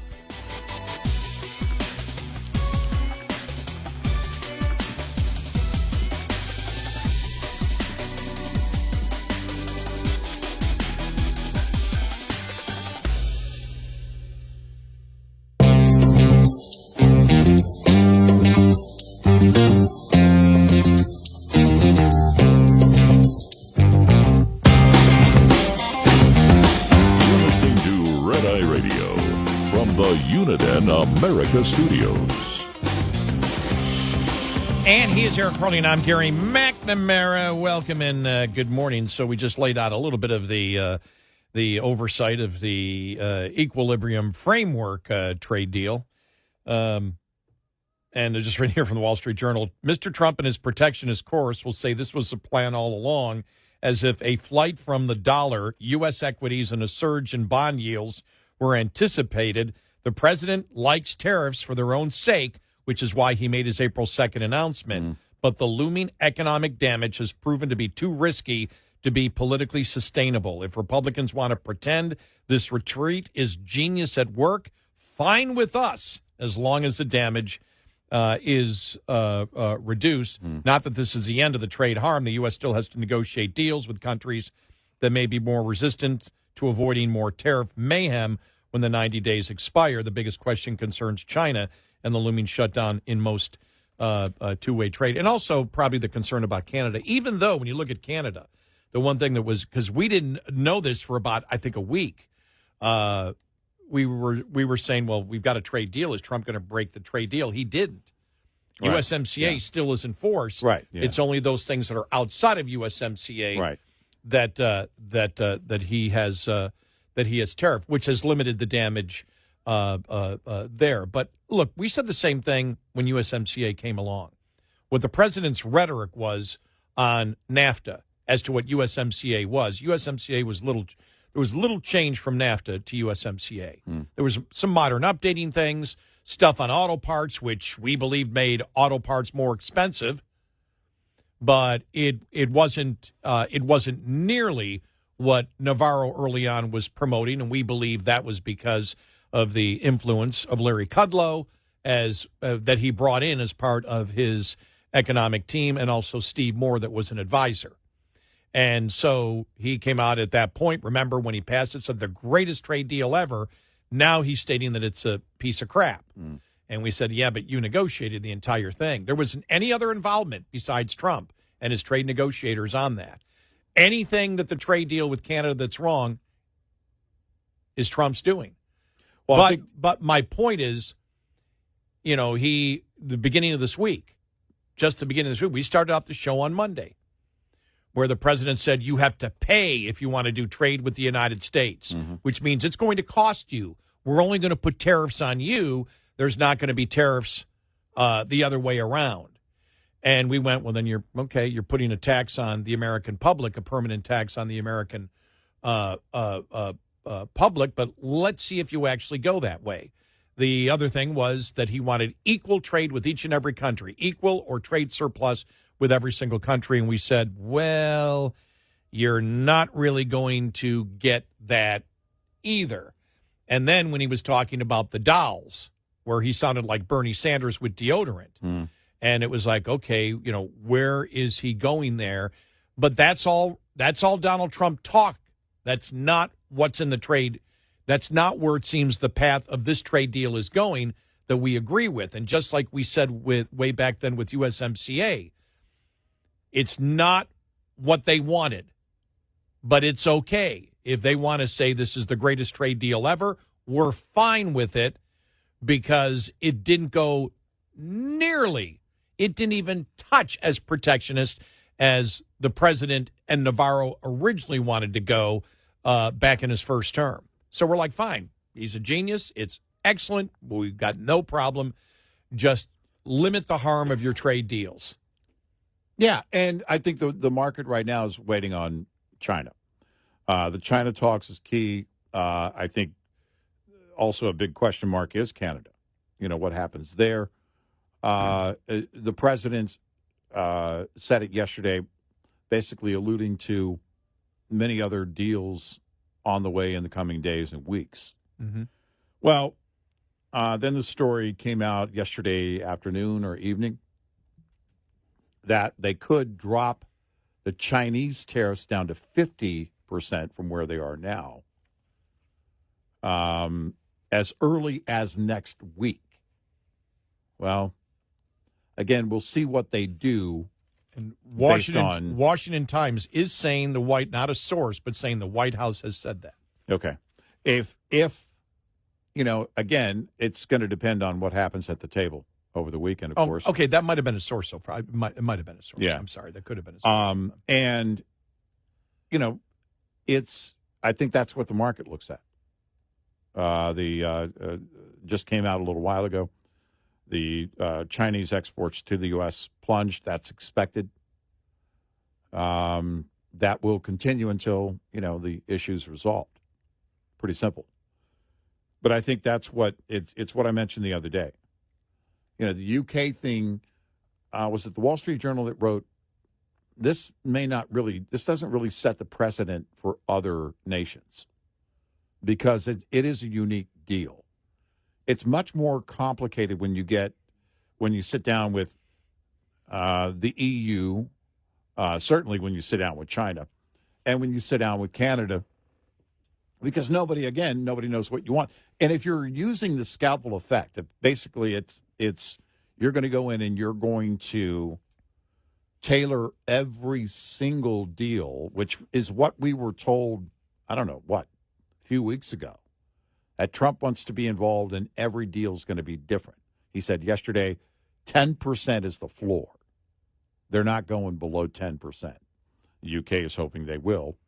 The UK, that's what they're negotiating. That's why they're not going to take the tech tariffs off because, and this is why I've said that it may not be a blueprint for other countries, but it may be a blueprint for other countries. You could take it both ways. And I say that because you've got, Trump saying, well, the 10%, isn't going away. Great Britain saying, well, that's what we're negotiating for it to be taken away. And remember, we do more services than actual goods trading with them. And the services we provide, especially the tech stuff, is what they're keeping their import tariffs on in Great Britain. So if you look at it, you say, okay, everybody, it doesn't matter. I've said it doesn't matter what Trump says. It matters what he does. And in this instance, from what I can see, the framework is, okay, we're lowering this, we're taking this off. okay, we're going to lower this here. All right, we're going to keep this here. Fine, we're going to keep this here. So if you don't lower that, we're not going to lower this. Well, that's what you want to see. And so, again, it may not be exactly a blueprint for another country, because we have a trade surplus with Great Britain to begin with, which is what the president wants with every country. Yeah. What he claims he wants with every country, you're not going to get that. Right. And every other nation is unique. Every other trade deal is unique in that depends on what that nation is producing, how much we're bringing in. Canada is a big player. China's a big player. And I think that's what the market is really waiting on is, I think the China deal over the weekend, the language surrounding that, and even a temporary move on lowering tariffs as early as next week, if that does happen, will be something that the market can sink their teeth into. Investors will look at that and say, all right, we believe there's something here. Well, you have two conservative outlets that are promoting that now. The New York right. Post and the Washington Right. Times are Right. saying, now that's before, remember, just a couple days ago, no, I'm not going to lower anything. Well, I'm not going to lower anything to get us to meet. Right. Well, you just, that got out of the White House somehow, if that story's true. Again, Washington Times, New York Post saying it, not the Washington Post or the New York Times. It's funny because I was telling you during a break earlier, it's possible, too, on that raising taxes on the rich, that they were floating that because now it's Wall Street Journal. How many sources now have had that in recent hours? They do float ideas to see, again, what the effect is, and they don't have to commit or deny anything, confirm or deny anything until they make a move. So it is possible they're floating these ideas and seeing where, how it plays basically in the media, which is to see how it's going to play politically and, of course, with the markets. The other thing is, we really haven't felt any effects of the tariffs yet. The only effects were the announcement and the stock market, and not even the stock market. It was the bond market. I saw Bill O'Reilly say, Bill O'Reilly said, I honestly believe that Trump had no idea that the stock market and the bond market was going to be affected by his announcements. And I don't know what to say to that. That Bill O'Reilly, and I would say, really? Now, the bond market might have been a little bit of a surprise because the bond market came when you saw that the Japanese weren't buying some of our debt. And that's what panicked the bond market. Right. So if Japan hadn't done that and Trump had just said it, it might not have affected the bond market as much. I think it would have affected the bond market to some degree, but once that was out there, because really what happened at that point, that was just not accusations, saying what you were going to do is what was really moving everything. You hadn't done anything yet. There was no effect. The majority of Americans have not been affected yet by tariffs. Small business has, when they're looking at, okay, how much inventory do we have left and what's going to happen from this stuff that we import from here. You can get to specific cases with small businesses. I don't believe the consumer really has seen any effect of the tariffs yet at all. Do you? No, I don't think so. Again, Chinese exports, that report coming out here in the last hour or so are down. Chinese exports to the U.S. are down, but that was expected. But you're not seeing it. And China's making up for it by shipping, elsewhere to other countries. Of course, that's what they're trying to establish trade routes. The game is what should have been the game from the beginning, but China's game is what should have been our game from the beginning. You get all your friendly trade partners in line, you rework whatever deal you want to work, and then you target China with everybody at your side so they don't reestablish trade routes. Now, they still could have done that to some extent, but they've been very clear. I don't know how successful they'll be, but what they're doing right now is scrambling to make up for those exports to the U.S., which are dropping and will continue to drop as long as the tariffs are in place. And that should have been our game because we do need to be tough on China. There's no doubt. But we'll see where it goes on Saturday. It will be interesting to watch the news over the weekend. Yeah, but in general, I'm okay. I'm okay with where the path has begun. Yeah, yeah. As I said before, it's the beginning.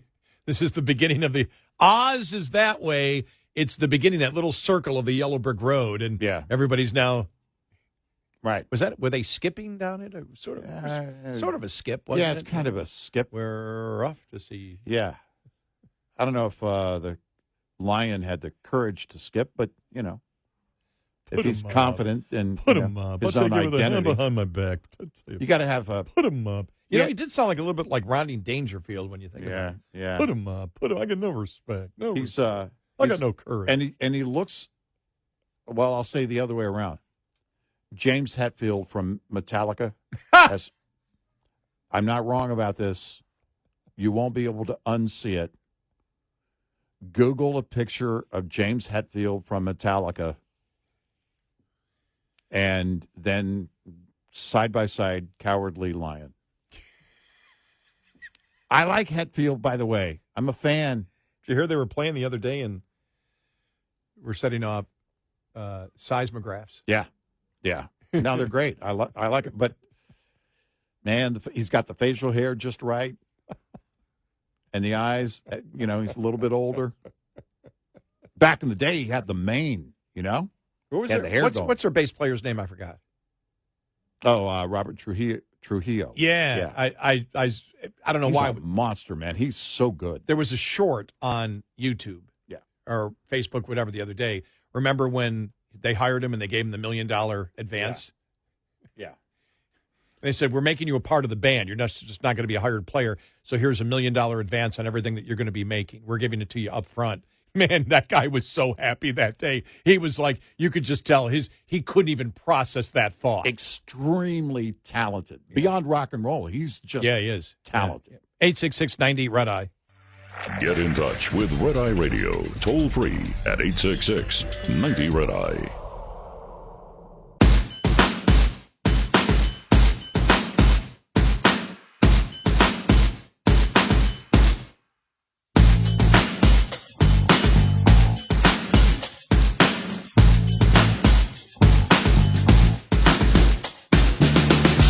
It's Red Eye Radio. He's Eric Harley, and I'm Gary McNamara. Welcome and good morning. I'm just reading the headline. Biden blames Harris' loss on sexist GOP. Really? All right. Of course. Yeah. Oh, we got more. And a Tim Walsh story out there, too. Oh, good.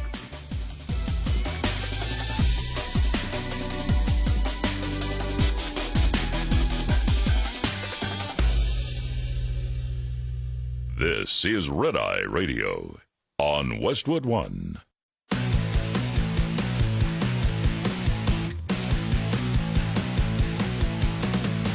Now, it's Red Eye Radio. Gary McNamara and Eric Harley talk about everything from politics to social issues and news of the day. Whether you're up late or you're just starting your day, welcome to the show.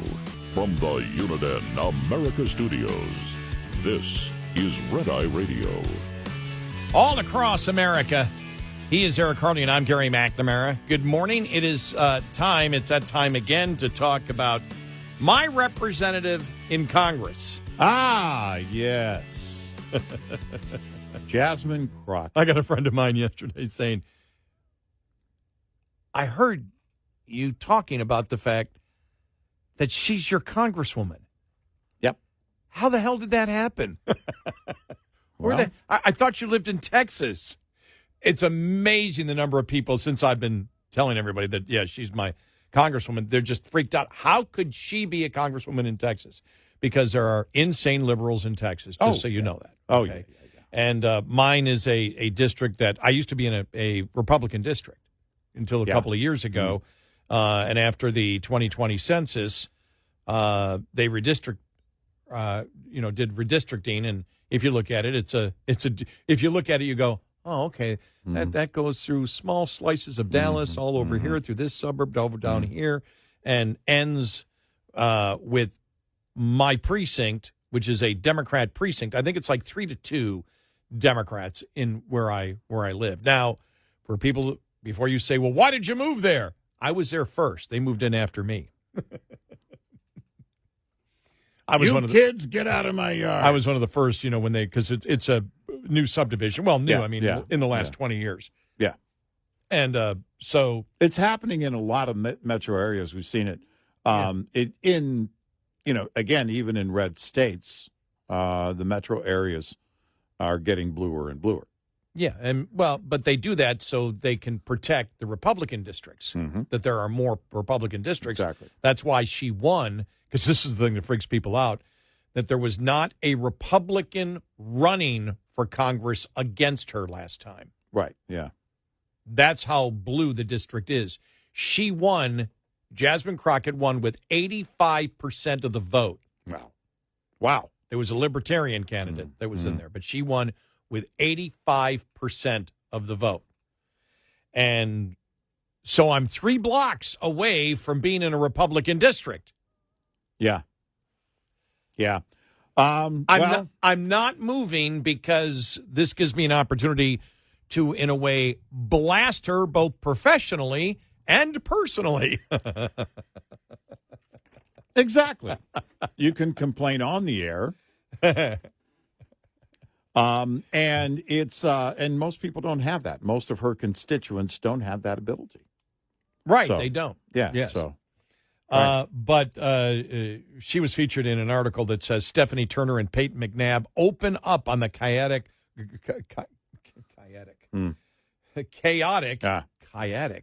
don't know. Wow. It's Friday. I'm discovering new words. Yeah. Hearing on trans athletes. Female athletes Stephanie Turner and Peyton McNabb testified to members of Congress at the Department of Government Efficiency Subcommittee's Unfair Play, Keeping Men Out of Women's Sports hearing on Wednesday. At one point during the hearing, the 2 women were approached by Representative Jasmine Crockett. She told them, according to the women, quote, "You are both very courageous. You're very courageous being here, and I want to say thank you for all of this," end of quote, Crockett said to the 2 women, Stephanie Turner told Fox News Digital. And I said, Peyton and I both took time out of our day to be here, and I find it very disrespectful that you would co-opt this hearing that is about me and Peyton and make it about your own politics. We had played audio cuts yesterday where every Democrat was changing the topic to something else. Yeah. They wouldn't stay on the topic. Right. Crockett had just used her turn during the hearing to divert the conversation away from protecting women's sports, the main purpose of the hearing, to condemn President Donald Trump for other issues. Crockett previously attempted to speak out of turn earlier in the hearing. Then Crockett even made light of the issue of trans athlete inclusion by turning her monologue into a game called Trump or Trans. Yeah. We played that on yesterday's we did. show. Yeah. The game featured Crockett asking another witness whether to blame Trump or trans people for a series of unsubstantiated issues that included increasing the price of everything and ignoring the Constitution. And, of course, the witness responded Trump all 12 times. Wow. Crockett has been outspokenly opposed to Republican efforts to keep trans athletes out of women's and girls' sports, even previously mocking Americans who claim to have been impacted, yet she tried to be complimentary with McNabb and Turner, according to them. McNabb said, "I think she was lying. I do not believe one word she said because literally the theatrics and just how she acted literally the whole time and then trying to come over and whisper and be nice to us. I don't know what happened. It was like a whole other person than what we saw 10 seconds before she got over there." Fox News Digital reached out to Crockett for further comment. Look, the whole thing, her new accent, her new, hey, I'm from the hood accent, which is not how she spoke, before she decided to run for Congress, as Right. we all know. Right. Because we've played audio. Yeah. So, I mean, there is virtue signaling performances that are being done. But I want to play, this is Stephanie Turner and Peyton McNabb commenting, actually, some audio on them about Jasmine Crockett and the hearings yesterday. You know, we were there to talk about male inclusion in the female category of sports, and she used it as an opportunity to talk about something else. And it just really goes to show, you know, Democrats do not want to talk about this conversation. And it really bothers me because they talk out of two sides of their mouth. They'll say, like, this is a great nuanced conversation and we should be talking about it. And we welcome that kind of conversation. And then they spent the entire time not talking about it. So I don't know. They took every opportunity they could to talk about literally anything else other than what we were there for. The Medicaid talks, the Medicare, like all that stuff. I just wanted to be like, obviously we're not speaking about that today because this hearing is on women's sports. Like that's what we're supposed to be talking about. So I think they just, you know, they just tried every way they could to get away from while we were actually there and talk about literally anything else other than the real problem at hand. And that's what we traveled here today to speak about. And they, I mean, we only talked for maybe out of 3 hours, maybe we had like, I'm giving them 10 minutes because we automatically had 5 minutes. And then we both maybe answered a couple yes or no questions. So I don't know. I thought it was insane, but I'm not like surprised at all that that's how they acted. That's how they always act, and they're just really big on saying how it's not an issue or try to downplay it as much as they can, and saying like it's not happening or no one cares about it when like President Trump ran on this as one of his biggest issues specifically. 80% of the country agrees on it, and for them to downplay it was dehumanizing. It was embarrassing for them, and I think that they just proved once again why they lost last November. I want a change in policy, and I want people to start speaking the truth again. And an apology is just empty words without action to me. So I don't know how far it would go for me. I'm very encouraged that I was even given a chance at a hearing. You know, this with Congresswoman Green.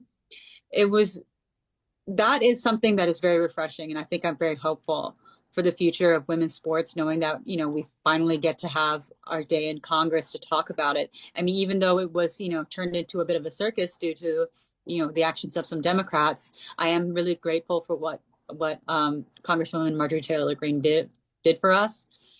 So that actually made me very hopeful for the future. But I mean, with regard to this issue, you're either asleep or you're pretending to be asleep at this point. There you go. Both Stephanie Turner there and Peyton McNabb. Let me see. Oh, I've got it. Okay. The great Dan Mandis made sure we had this audio. Yes. Thank you, Dan. Thank you, Dan. The Marconi Award winning Dan Mandis. I apologize. Yeah. I forgot to put that in front. Thank you for correcting me. He's great. Dan fills in for us all the time. He does. Everybody knows that, I think. But he sent this to us. Charles Barkley talking about the radical transgender movement. Are you ready? Yeah. Here we go. I'm not, like I say, I support the gay community 100%. I support the transgender community 100%. But I do not, under any circumstances, under zero, think that men should play sports against women.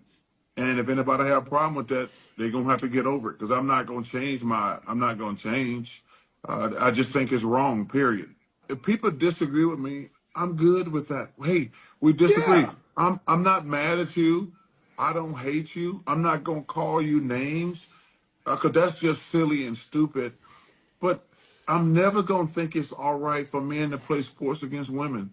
And I don't even think that's controversial. That's the thing that's funny. Like some of this stuff like when you see these debates on television, like, yeah, men shouldn't play sports against women. I'm done. I don't want to hear you try to explain it to me. No, I don't want to hear it. I'm not going to argue with you. Men shouldn't play sports against women. I'm done.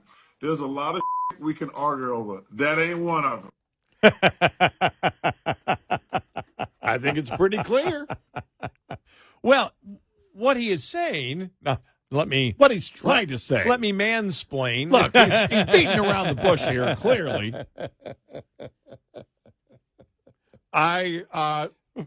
Look, it's something that when you look at it, and I think probably in sports over and over again, especially when you look at it from the perspective of somebody who's played in professional sports, right?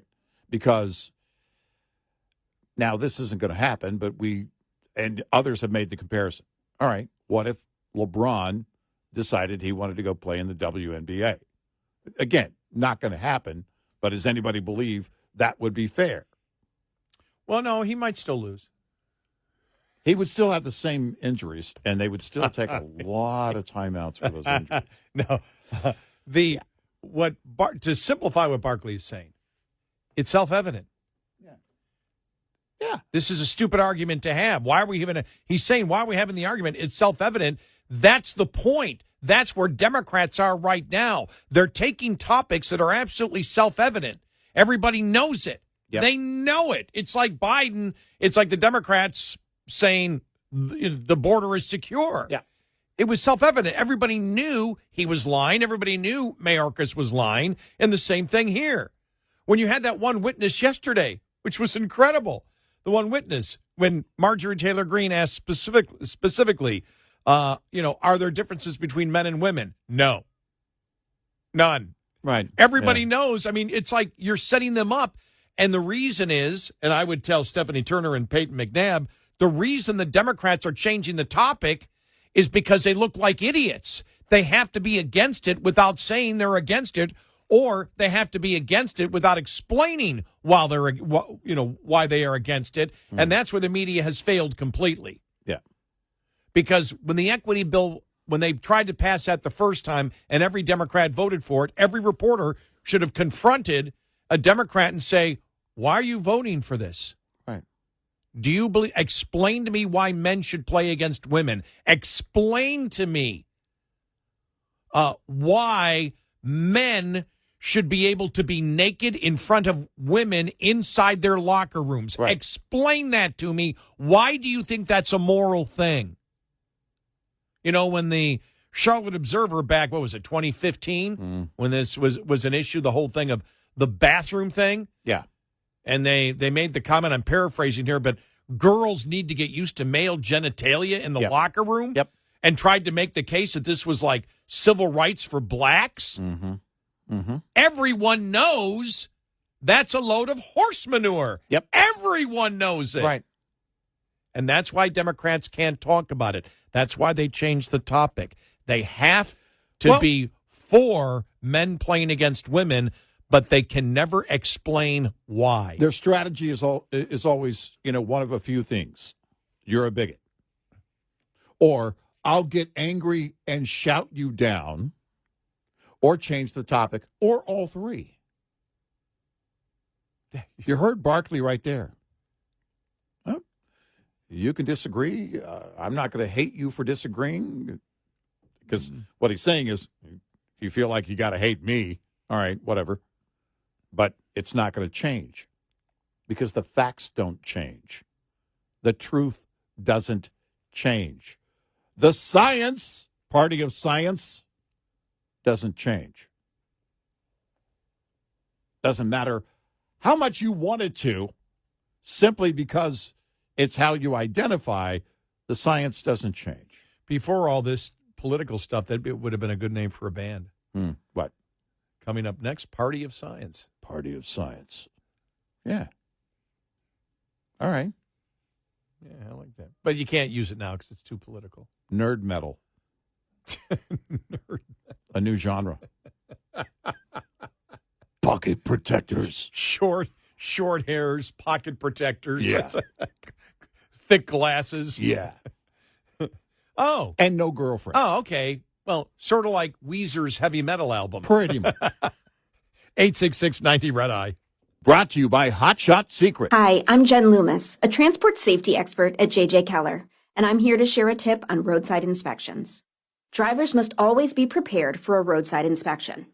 This means drivers should always have their personal, vehicle, and company credentials organized and ready, and having any shipment paperwork such as bills of lading or hazardous material shipment emergency response information organized and ready for the inspection official. Just an FYI, the top 2 violations written against drivers every year, as well as during Operation Road Check, are log general form and manner and log not current. Both are completely avoidable if the driver keeps the log accurate, compliant, and current at all times.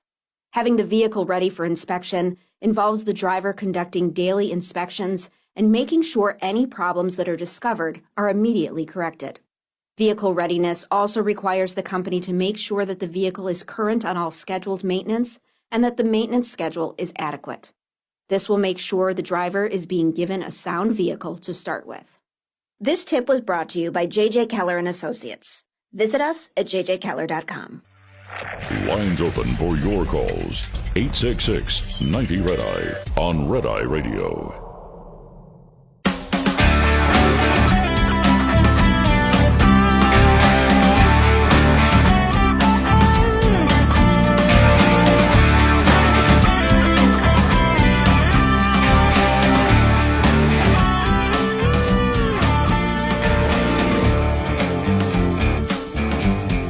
We are Red Eye Radio. He is Eric Harley, and I'm Gary McNamara. Welcome and good morning. Thanks so much for being here. Here's a headline we'll get to following the bottom of the hour. Maine Democrats respond to the SCOTUS appeal over Representative Laura Libby's censure for trans athlete post. I mean, that's just an abomination. Yeah. What's going on in Maine there. Yeah. Really Yeah. is. And I love this one. The actress Mandy Moore has slammed L.A. County for the nonsensical red tape preventing the city's rebuild after the fires, saying, I can't rebuild my house. By the way, they called her, the headline in Fox called her A-lister. It said, A-lister slams L.A. County. If she's an A-lister, are we like, what, F-listers or something? We're not listers. We're not listers? We're not on a list. Okay. Yeah. No. Because they called her A-lister. Yeah. We're probably Y-listers, maybe Z-listers. Z-listers. Probably. Somewhere in there.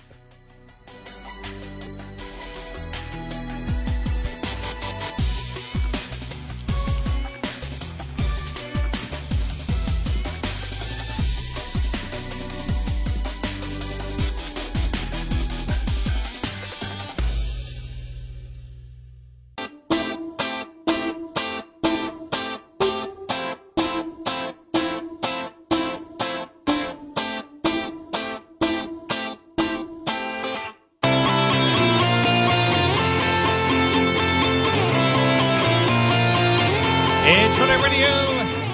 He is Eric Harley, and I'm Gary McNamara. Welcome and good morning. Thank you for being here, as always. Looking here at the New York State budget. You're saying, what? Who cares about the New York State budget? You guys are a national show. Wait up. Hang on. Oh, hang on. Yeah. The budget also includes a $10 million fund to pay the legal fees of state officials who are investigated by the Trump administration. The provision calls for adding the funds to the operating budget of the Attorney General's office and is supposed to support state employees or elected officials targeted by the federal government as a result of conducting state business.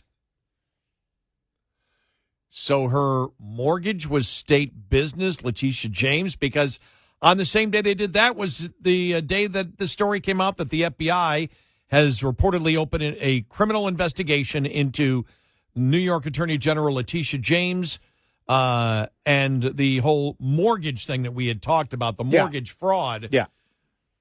Well, is that conducting state business?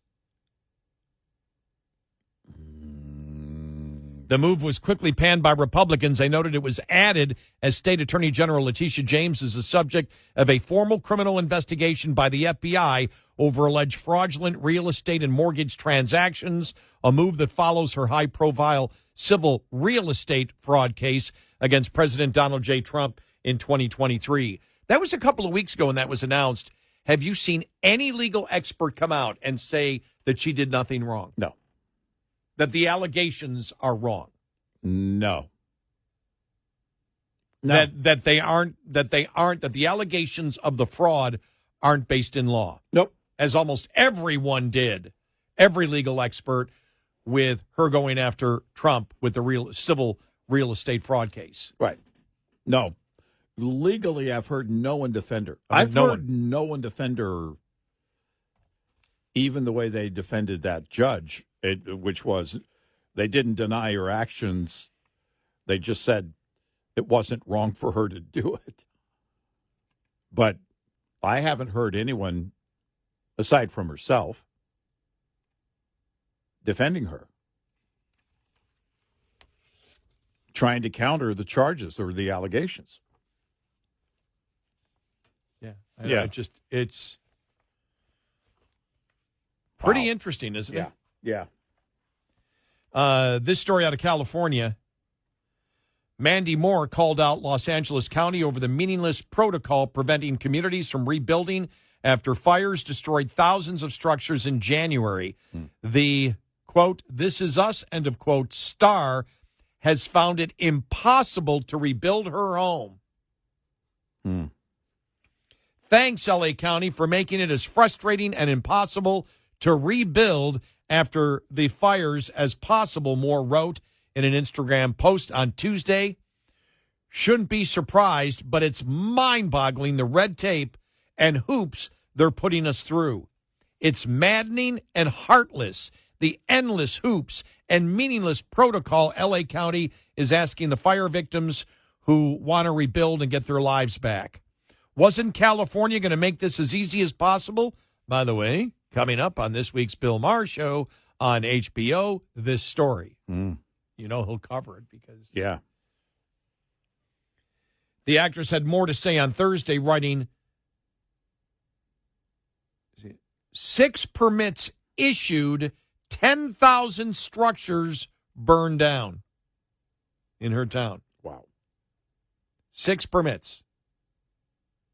The pace is glacial. The nonsensical red tape they have in place that prevents those of us that are ready to rebuild is just mind-boggling.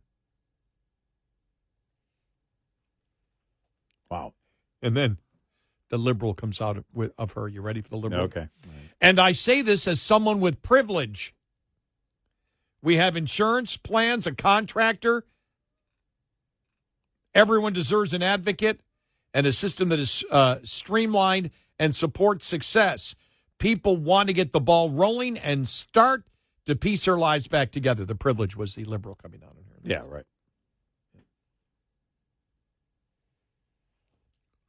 She could have just said, I'm prepared otherwise. We're just waiting on permits. The privilege word is one they throw around a lot. Yeah. Well, apparently she doesn't think she's earned anything. Right. No, it's just given to her because, she's Mandy Moore. I send her money once a month. Well, she's a A-lister. As Fox had, the headline said, A-lister. A-lister. I haven't watched This Is Us. I don't know. Is it still on? I don't know. I have no idea. 0 primetime TV on networks. That's what I watched. See, I thought it was It's a movie. been for years. You knew that it was a series. I've seen stories on it. Okay. See, I don't know if it's. I thought don't it know was if it is. I figured it was a movie. Yeah, I mean, I don't know if it's still on. Yeah. First episode was 2022. There's 106 episodes. Okay. Jack and his wife, who is very pregnant with triplets, have just moved into their new home in Pittsburgh. Successful and handsome television actor Kevin is growing increasingly bored with his bachelor lifestyle. Randall, who was abandoned at a fire station by his father as an infant, is a stylish New York-based businessman working to raise 2 daughters with his wife. These people are among a group, several of whom share a birthday, of seemingly random individuals whose lives are intertwined in unexpected ways. I'm out.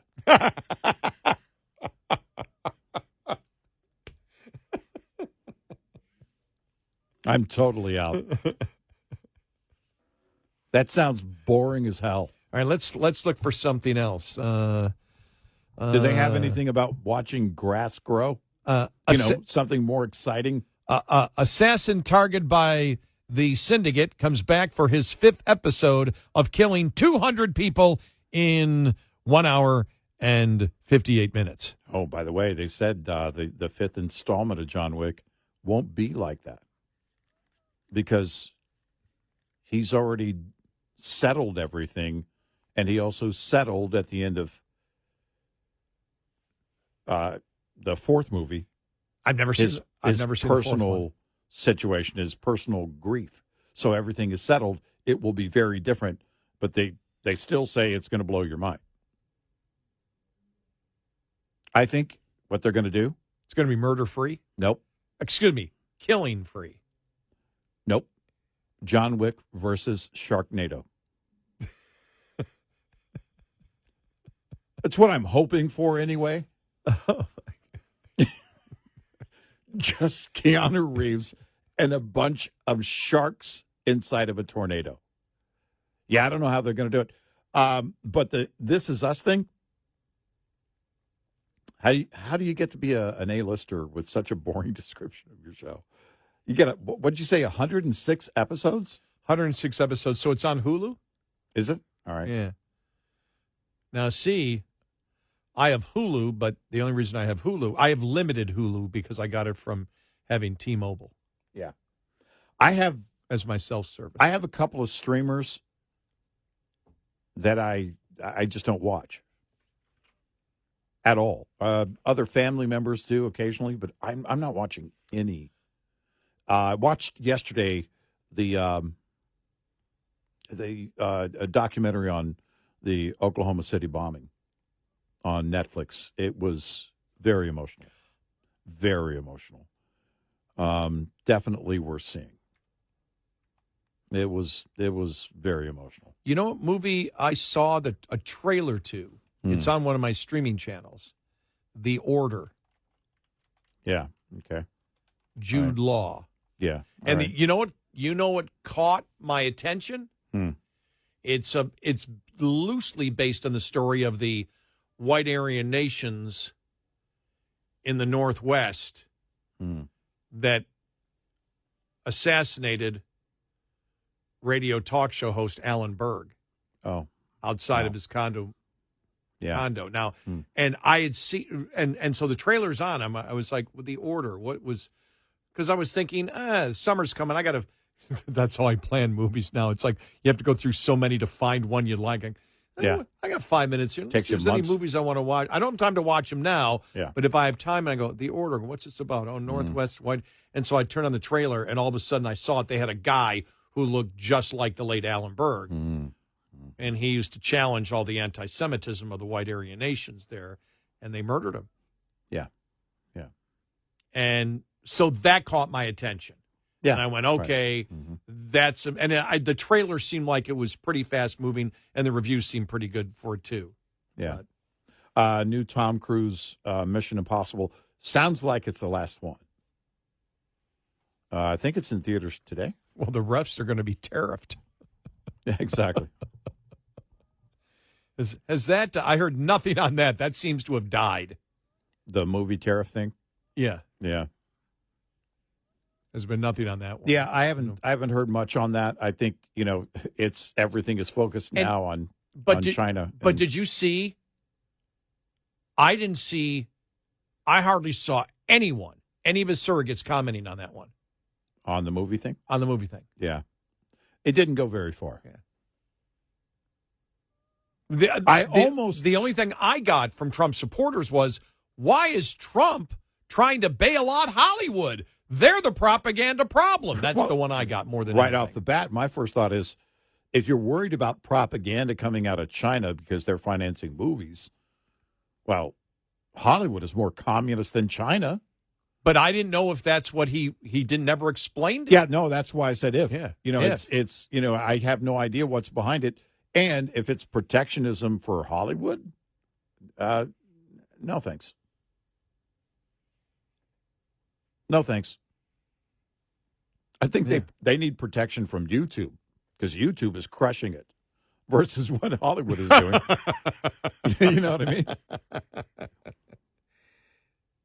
What is it? What is it that has made all the professionals out there that can create anything they want with really unlimited cash? Yeah. Doesn't have my interest anymore. Individuals making videos and do-it-yourself projects at home and,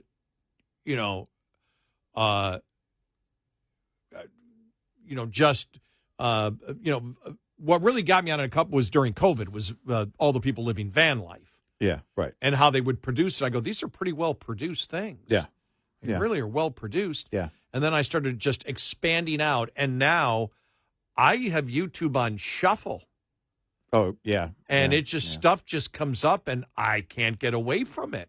Yeah, it's intriguing. I think there's a couple of things. I think our attention span is not as long as it used to be. We don't want to sit down.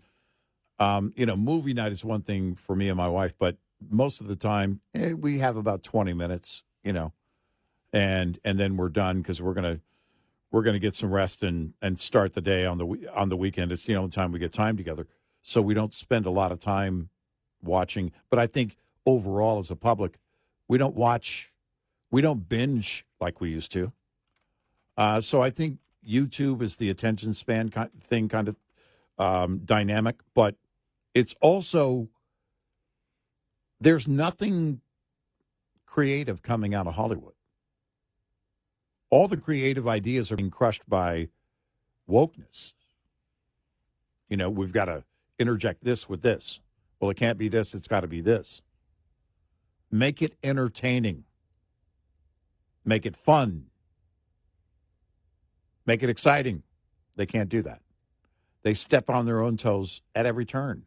But on YouTube, you see people doing things that, again, that are intriguing, but also connect with real people. Those are real people doing that, I mean, Mr. Beast is making, I don't know, $50 million an hour. He's crushing it. He's the largest. Even some of the earner. podcasts, again, are pretty, not that I watch all of them, but I'll watch some of them. I've caught a couple times the Jason Alexander podcast. I've been watching parts of Conan's podcast. So have I. I'm watching more yeah. Conan now than I did when he was on TV. I will double down on that. I know I have watched 100 times more Conan on his podcast than I ever did his show. Yeah, highly entertaining. Yeah. Rick Beato, we talk about that with Rock. Right. It's got to be something real. Billy Corgan from the Smashing Pumpkins podcast. Yeah, really doing good. interviews now. Yeah. 866-90 Red Eye. Coming up, more with Gary McNamara and Eric Harley. It's Red Eye Radio.